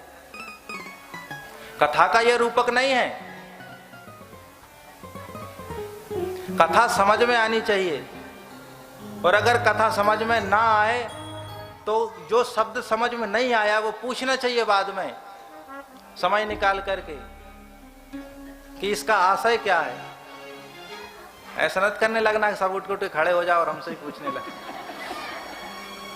देखिए, सर्वा सर्वम न जानाति, हर व्यक्ति हर बात नहीं जानता। जो आप जानते हैं वो हम नहीं जानते, जो हम जानते हैं वो आप नहीं जानते। तो हर व्यक्ति हर बात नहीं जान सकता, जो जान सकता है वही बता सकता है। तो आपसे भी हमको बहुत सी बातें मिलती हैं, हमसे भी आपको बहुत बातें मिलती हैं। तो जिस बात का उत्तर है वही दिया जा सकता है। तो कथाएं भगवान की प्रसन्नता के लिए और यजमान के कल्याण के लिए होना चाहिए, ना कि हम पैसा तो ले लिए और यजमान जाए मिट्टी में, हमें क्या लेना देना, अपने तो कुछ पैसा से लेना देना। ये उद्देश्य कथा का नहीं है। तो कथाएं श्रवण करो, इसलिए कहा गया श्रोता वक्ता ज्ञान निधि, कथा राम के गुण। श्रोता और वक्ता, हम ये बात पहले बता चुके हैं, लेकिन समय पर दोबारा कह देने में कोई बुराई नहीं है समझने के लिए। श्रोता और वक्ता दोनों ज्ञान के खजाना होना चाहिए। वक्ता से ज्यादा श्रोता ज्ञानी होना चाहिए, तब वो कथा समझ पाएगा, सुन पाएगा। नहीं तो वक्ता क्या, वक्ता तो बक के चला गया, उसका नाम ही वक्ता है, बक दिया। पण श्रोता कसा है ते माहिती पाई जाए। नहीं, हमारा उद्देश्य तो ये है कि ठाकुर जी कथा सुने, हनुमान जी कथा सुने, बाबा जी कथा सुने।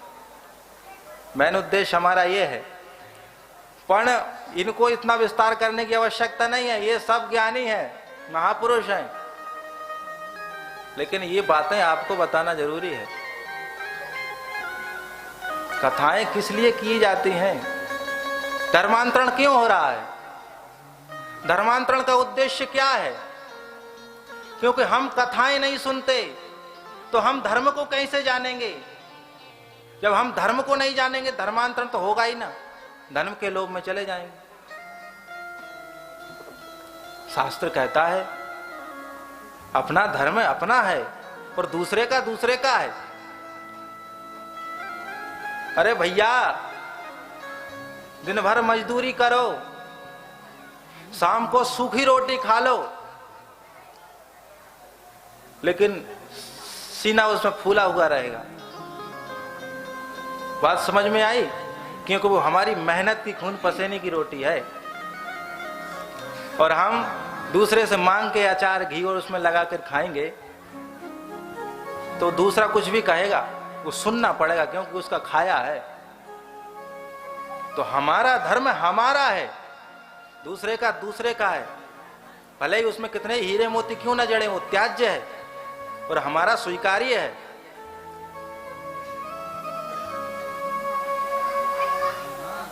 गीता जी में स्पष्ट लिखा है।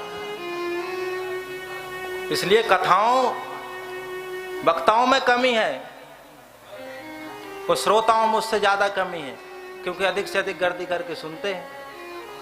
तो वक्ताओं को तो आनंद आता है, अरे अपने को तो माल आ रहा है, क्या लेना देना, बस 9 दिन 7 दिन गा बजा के ही निकाल देते हैं। ऑलरेडी गा बजा के जय सिया राम। अरे कथाओं का उद्देश्य होना चाहिए कि भगवान में प्रीति हो, हम अपने धर्म पे अडिग रहें, लेकिन अडिग तब रहेंगे, भगवान में प्रीति तब रहेगी जब हम कथा को श्रवण करेंगे।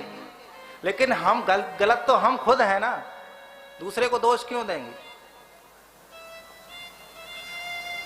आजकल कथाएं व्यापार होते जा रही हैं। हमारा कभी मन नहीं हुआ कि हम कथा करें। हमारा उद्देश्य कथा करना नहीं है, परंतु देखे कि क्या हो रहा है। तो लोगों का कथा का उद्देश्य समझाना चाहिए, समझ में आए लोगों को कथा क्या चीज है। कथयतीति कथा। अब हम क्या करते हैं, धन मिल रहा है जिससे, जैसे वो वर्मा जी बैठे हैं, वो राजू बाग, वो क्या बोलते हैं, राजू सुनार, ये सब समाज बैठा हुआ है। अब अगर ये हमको धन देते हैं तो हम इनकी बार बार इनकी प्रशंसा करते जाएंगे। क्यों? कि हम जानते हैं कि प्रशंसा करने से धन आता है, तो हम बार बार इनकी प्रशंसा करेंगे। अरे बड़े व्यापारी हैं, बड़े सेठ हैं, तो उधर बड़े बड़े लोग बैठे हुए हैं।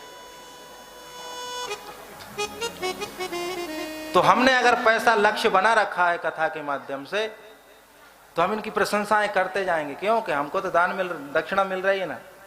और फिर ये आएंगे लाख लाख सवा लाख के पैकेट बना के और धीरे से सरका के चले जाएंगे। तो हम कहेंगे वाह, कथा का फल तो हमें मिल गया। तो ये कथा का उद्देश्य नहीं है।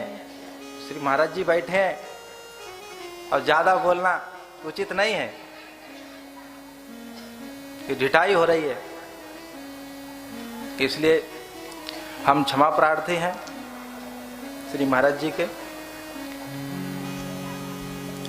तो कथाओं का उद्देश्य एकमात्र भगवान की प्रसन्नता, यजमान का कल्याण, भगवान में प्रेम अनुराग कैसे बढ़े, ये सब होना चाहिए।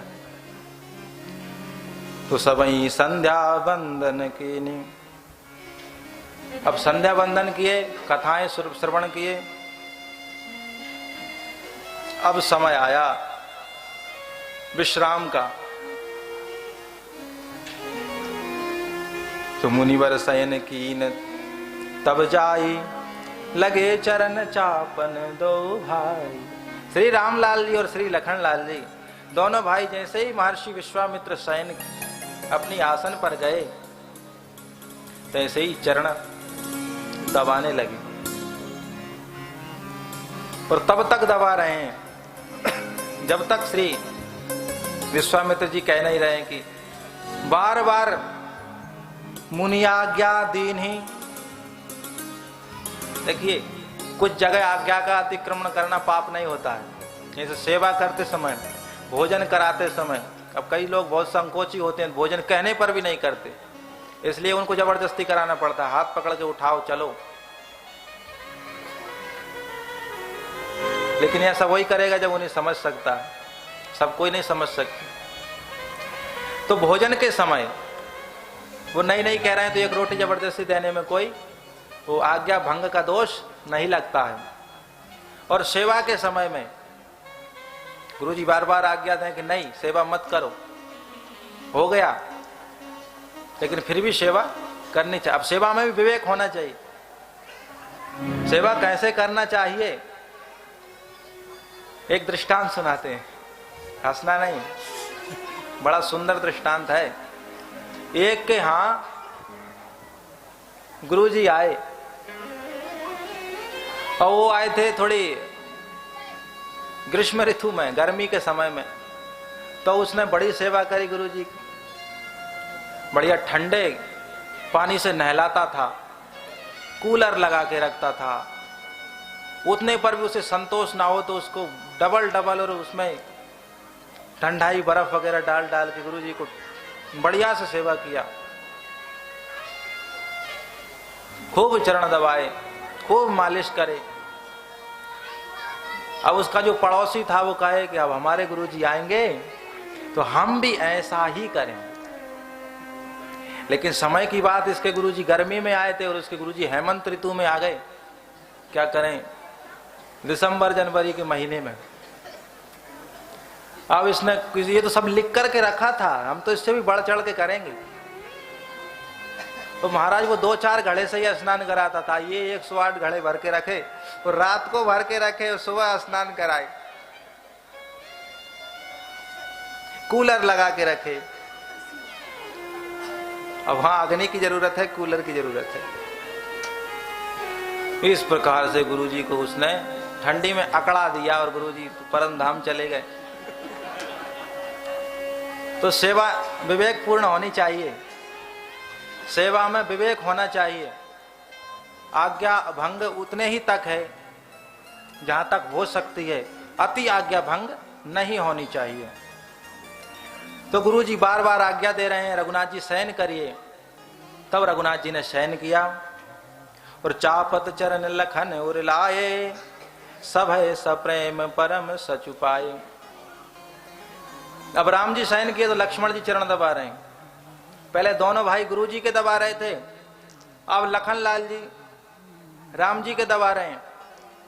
फिर रामलाल जी ने बार बार कहा कि सो जाओ अनुज सो जाओ।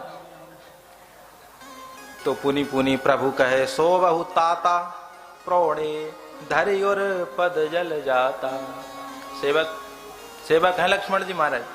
लक्ष्मण जी सोए ही नहीं, वैसे ही लेट गए और राम जी के चरण को हृदय पर धारण करके। इस प्रकार से अब शयन कर रहे हैं, रात्रि विश्राम है। अब कल भगवान श्री सीता जी से फर्स्ट बार मिलेंगे। हाँ, फर्स्ट बार, और भगवान का विवाह कल ही दर्शन करेंगे। इसलिए सब समय से पधारें, नहीं हम आपकी प्रतीक्षा नहीं करेंगे। जब कथा का समय लास्ट होता है तब लोग आप आते हैं। तो ये कोई कथा की सुनने की परिभाषा नहीं है। कथा वक्ता से पहले आकर के श्रवण बैठ जाना चाहिए। आचार्य जी श्री कृपा शंकर जी महाराज जब कथा करते थे तो उनके आने से पहले खचाखच हॉल भर जाया करता था और बाद में हॉल में बंद कर दिया करते थे। अब कोई प्रवेश नहीं कर सकता। महाराज जी जैसे ही मंच पर बैठे, कथा व्यास गादी पर बैठे, वहीं से हॉल बंद। अब कोई अंदर बाहर नहीं हो सकता। जो आ गया वो भी फंस गया और जो बाहर रह गया वो भी गया काम से। तो कथा रसिक होना, धावंती कथा सुन लें कि हाँ कथा हो रही है तो दौड़ करके आना कथा के लिए। मैं तो 7 का टाइम दिया, 8 तक 2-4 लोग आते हैं और 10 तक पूरी गर्दी जमा होती है। तो फिर कहते हैं गुरुजी बाबा जी बहुत लेट कथा करते थे। हम क्या करें, तुम्हारी गलती है, हमारी गलती थोड़ी।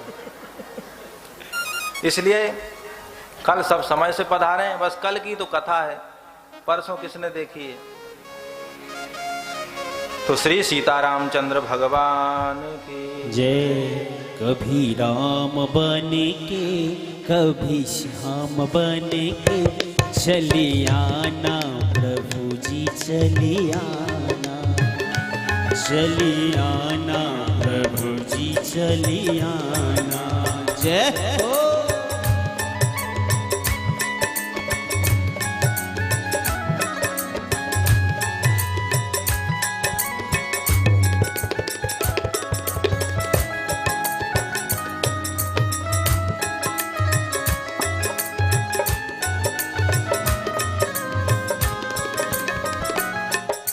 राम रूप में आना, तुम राम रूप में आना। सीता साथ लेके धनुष हाथ लेके, चले आना प्रभु जी चले आना। कभी राम बन के कभी श्याम बन के, चले आना प्रभु जी चले आना। जय हो।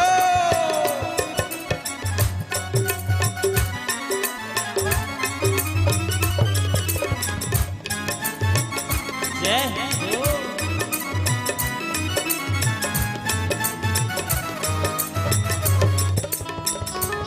तुम श्याम रूप में आना, तुम श्याम रूप में आना।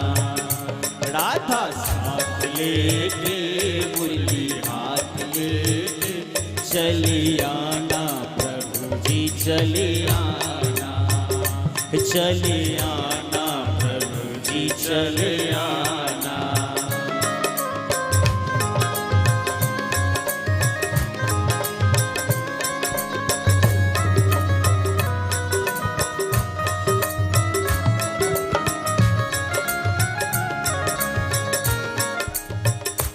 तुम शिव के रूप में आना, तुम शिव के रूप में आना, तुम शिव के रूप में आना।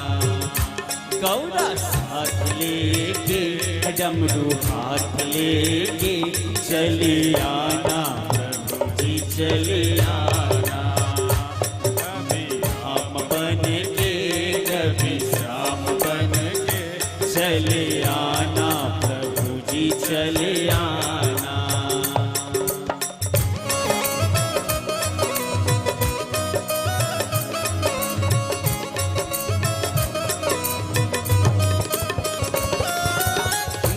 तुम विष्णु रूप में आना, तुम विष्णु रूप में आना।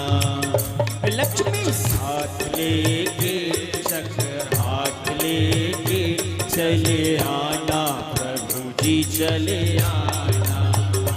कभी हम बन के कभी श्याम बन के चले आना प्रभु जी चले आना।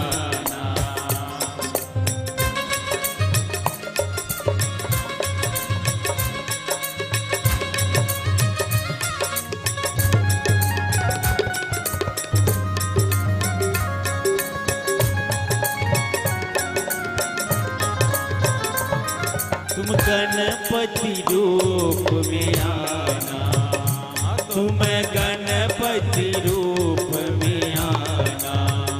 रिद्धि साथ लेके सिद्धि साथ लेके चले आना प्रभु जी चले आना, चले आना प्रभु जी चले आना। कभी हम बन के कभी श्याम बन के चले आना प्रभु जी चले आना, चले आना प्रभु जी चले आना, चले आना प्रभु जी चले आना, चले आना प्रभु जी चले आना, चले आना प्रभु जी चले आना, चले आना प्रभु जी चले आना, चले आना। राजा रामचंद्र भगवान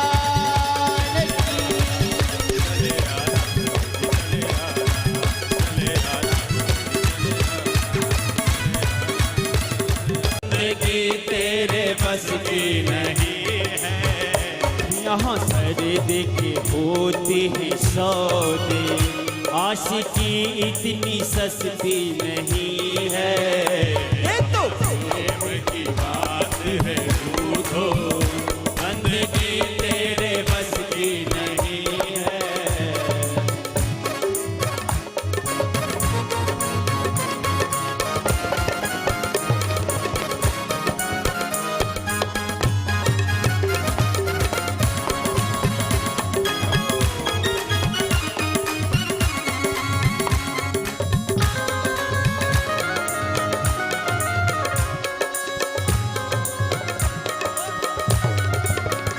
प्रेम वालों ने कब बात पूछा कि पूजा हो तुम करते प्यारे।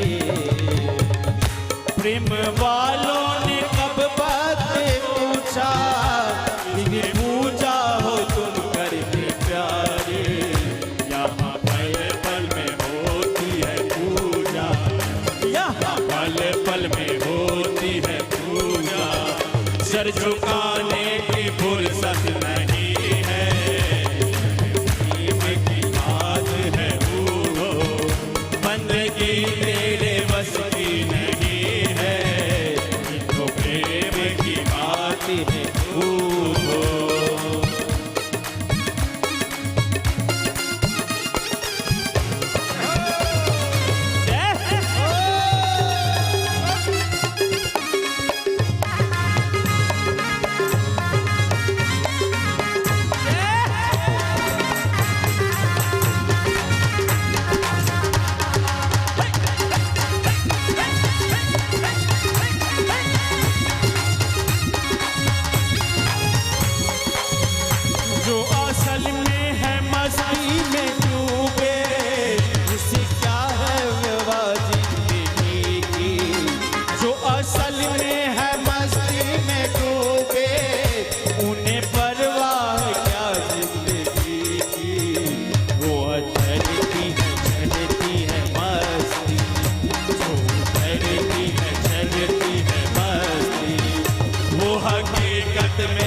बसती नहीं है, ये तो प्रेम की बात है वो बंदगी तेरे बस की नहीं है, ये तो प्रेम की बात है वो।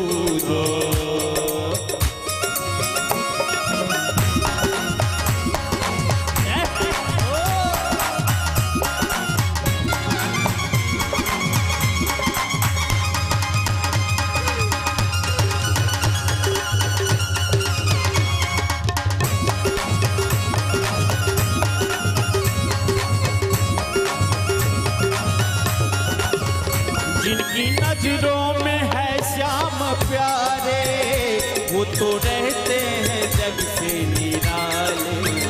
जिनकी नजरों में है श्याम प्यारे, वो तो रहते हैं जग से निराले। हे जिनकी नजरों में है श्याम प्यारे, वो तो रहते हैं जग से निराले। जिनकी नजरों में है श्याम प्यारे, वो तो रहते हैं जग से निराले। जिनकी नजरों में मोहन समाया, जिनकी नजरों में मोहन समाए, वो नजर फिर भटकती नहीं है। मोहन समाए, वो नजर फिर भटकती नहीं है, ये तो प्रेम की बात है वो बंदगी तेरे बस की नहीं है, ये तो प्रेम की बात है वो बंदगी तेरे बस की नहीं है, ये तो प्रेम की बात है वो बंदगी तेरे बस की नहीं है, तो प्रेम की बात है वो बंदगी तेरे बस की नहीं है।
परम पूज्य फलहारी बाबा की जय, संत भगवान की जय, व्यास भगवान की जय। श्री राम जय राम जय जय राम, श्री राम जय राम जय जय राम, श्री राम जय राम जय जय राम, श्री राम जय राम जय राम। तो अक्षर का प्यारा नाम, श्री राम जय राम जय जय राम। दो अक्षर का प्यारा नाम, श्री राम जय राम जय जय राम, श्री राम जय राम जय जय राम, श्री राम जय राम जय जय राम, श्री राम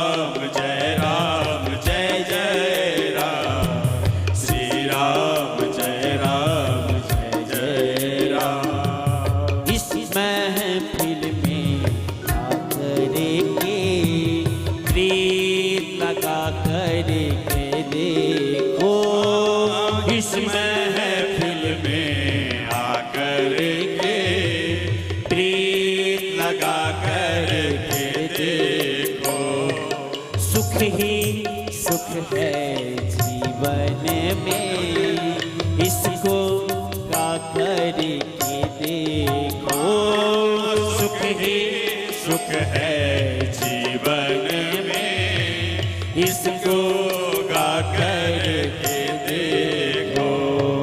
बन जाए सब बिगड़ेगा। श्री राम जय राम जय जय राम। श्री राम जय राम जय जय राम।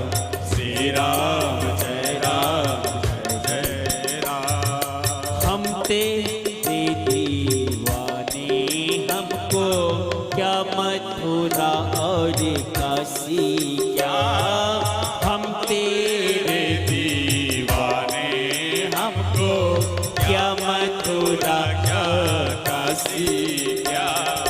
जब से देखी सूरत तेरी, देखन को और बाकी क्या। जब से देखी सूरत तेरी, देखन को और बाकी क्या। तुझ में बसता चारों धाम। श्री राम जय राम जय जय। श्री राम जय राम जय जय राम। श्री राम जय राम जय जय राम। श्री राम जय राम जय जय राम। श्री राम जय राम जय। राजा रामचंद्र भगवान की, अयोध्या धाम की। श्री सीता मेरी स्वामिनी, श्री सीता मेरी स्वामिनी, मैं सीता को दास। जन्म जन्म मोहे दीजिए, श्री मिथिला जी में वास। बोल प्रेम श्याम भगवान की, दुल्हा सरकार की, सीता मैया की।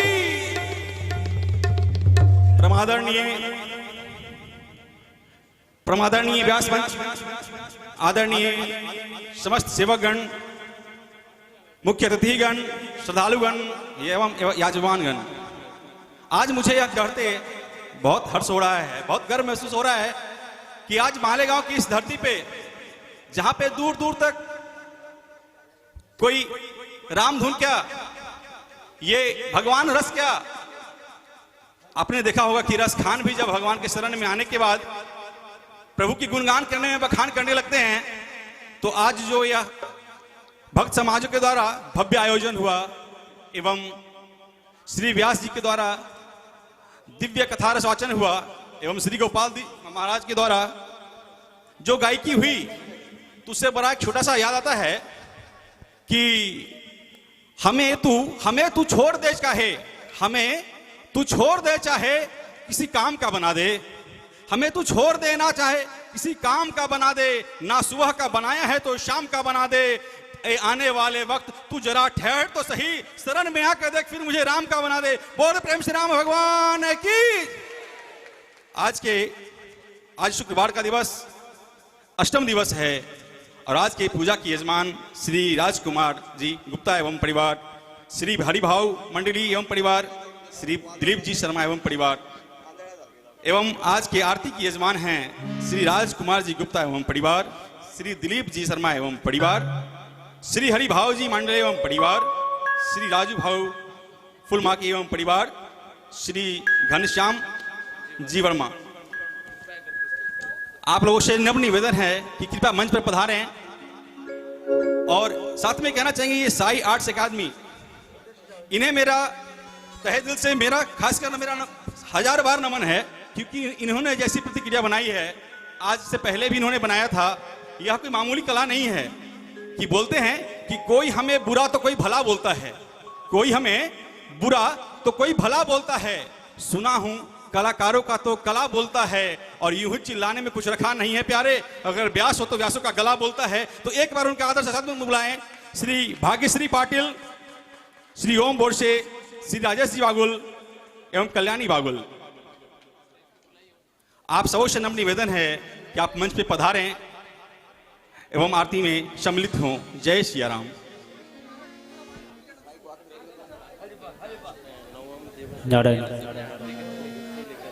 और जैसा कि आपको पता है कि कल हमारे इस राम कथा का विश्राम है, अतः आप सबों से नम्र निवेदन है और एवं कल हमारे श्री राम जी की विवाहोत्सव भी मनाई जाएगी, अतः आप सबों से निवेदन है कि सब अपने अपने घर से श्री रामचंद्र जी के लिए एक प्यारा सा आरती भरा थाल लाएं और उस थाल ला के दिव्य स्वागत के साथ उनका समारोह मनाएं। जय सिया राम।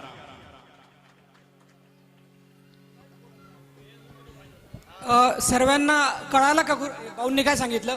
उद्या सर्वांनी येताना स्वतःच्या घरूनच आरतीचं ताट घेऊन या, सोबत निरंजनी वगैरे त्याच्यात राहील त्या पद्धतीने घेऊन या आणि अगरबत्ती वगैरे नका आणू, फक्त निरंजनी आणायची, म्हणजे आरती तुम्हाला जागेवर बसून करायची आहे। आताच्या पुढे येता येतात ना तर कशी गर्दी होती, मोकळ्या याच्यात काहीच करता येत नाही तुम्हाला, तिथल्या जागेवरून तुम्हाला रामायणाची आरती करता येईल तुम्हाला, ते एवढं लक्षात आलं कोणाच्या? उद्या येताना सर्वांनी निरंजनी वगैरे घरूनच घेऊन यायची, काडीपेटी पण घेऊन या, नाही तर मग याची त्याची बघत बसाल। जली ज्वाला स्थले ज्वाला ज्वाला पर्वत मस्तके त्रैलोक्य व्यापिनी ज्वाला ज्वाला देवी नमोस्तुते ज्वाला मालिनी नमः। हेम रत्नेश्वरी नमः। सकल पूजनार्थे गंधानुपचारान् समर्पयामि। ईदगो हविः प्रजननं मे स्तोदशवीरगो सर्वगणगो स्वस्ते आत्मशने प्रजाशने पशुशने लोकाशन्यभयशने अग्नि प्रजां बहुलां मे करोत्वन्नं पयोरितोष्माशु दत्ता कदलीगर्भसम्भूतं कर्पूरं तो प्रदीपितम् आरातिक्यमहं गुणमे वश्य मे वरदो भव। आरती अवधि बिहारी की लखन सिया जनक दुलारी की। आरती अवध बिहारी की लखन सिया जनक दुलारी की। आरती अवध बिहारी की लखन सिया जनक दुलारी की।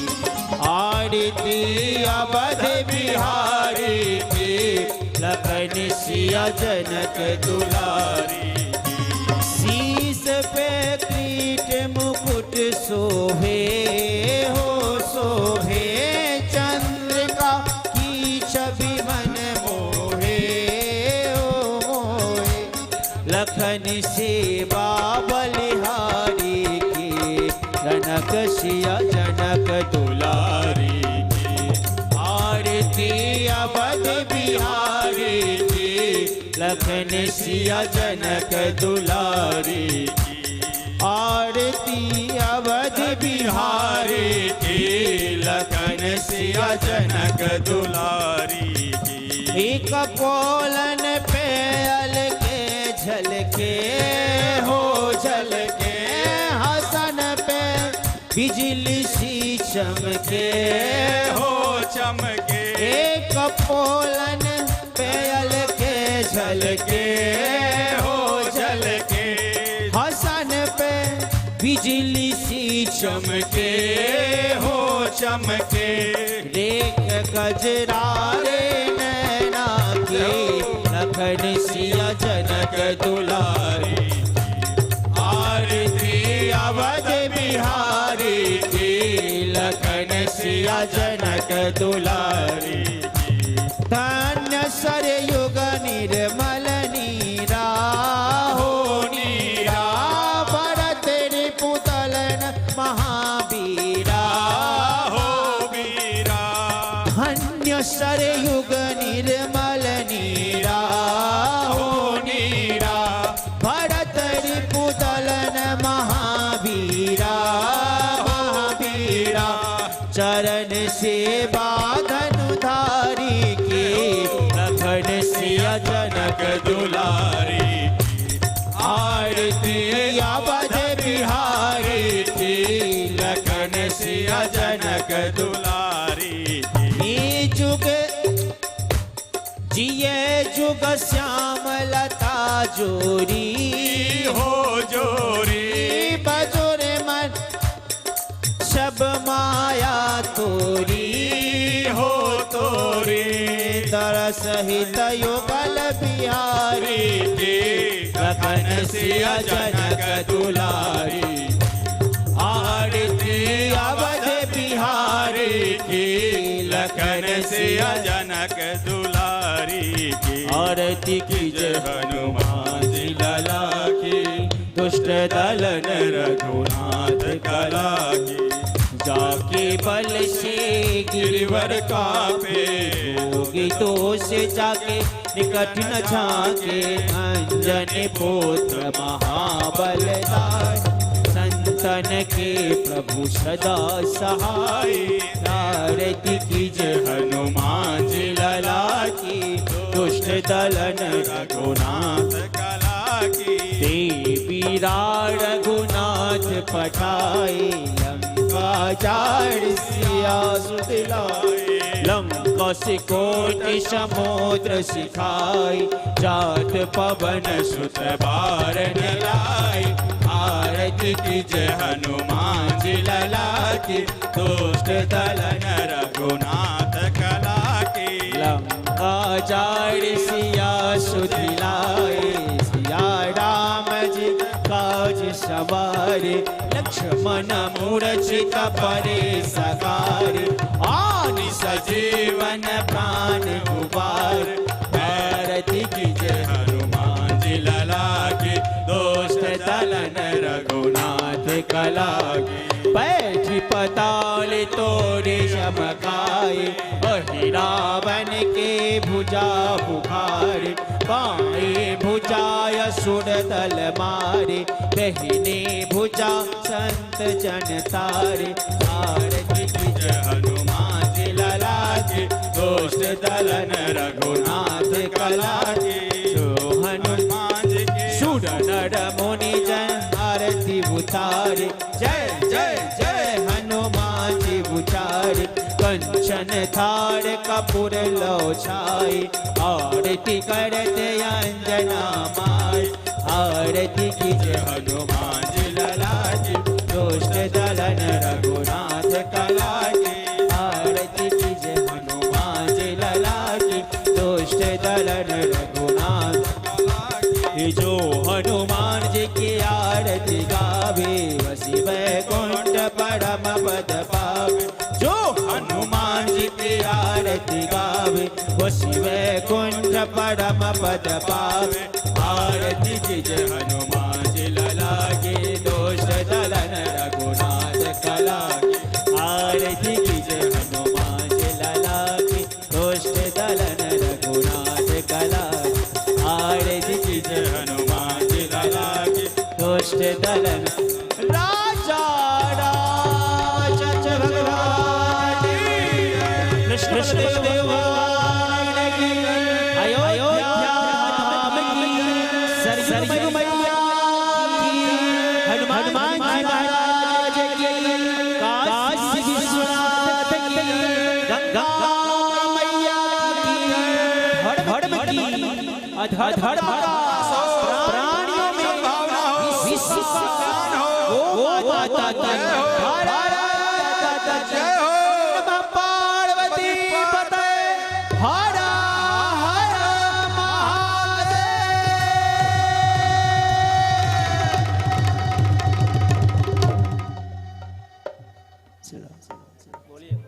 आज के प्रसाद के यजमान हैं श्री शमशान मारुति सुंदरकांड भक्त मंडल मालेगांव कैंप और गोपाल जी शर्मा एवं शनिवार दिनांक 11/2/2023 नवम दिवस पूजा के यजमान हैं श्रीमान कमल जी राठी एवं परिवार, श्री रामदास जी गांगुड़े एवं परिवार। आप लोगों से निवेदन है कृपया शुभ समय पर ही पधारें। जय सीताराम। जय सियाराम। उद्या कथेमध्ये माता जानकी आणि श्री सीताराम रामचंद्र भगवानचा विवाहाचा प्रसंग आहे। कृपया करून सर्वांनी लवकर या, 6:30 पर्यंत सर्वांनी येऊन जा।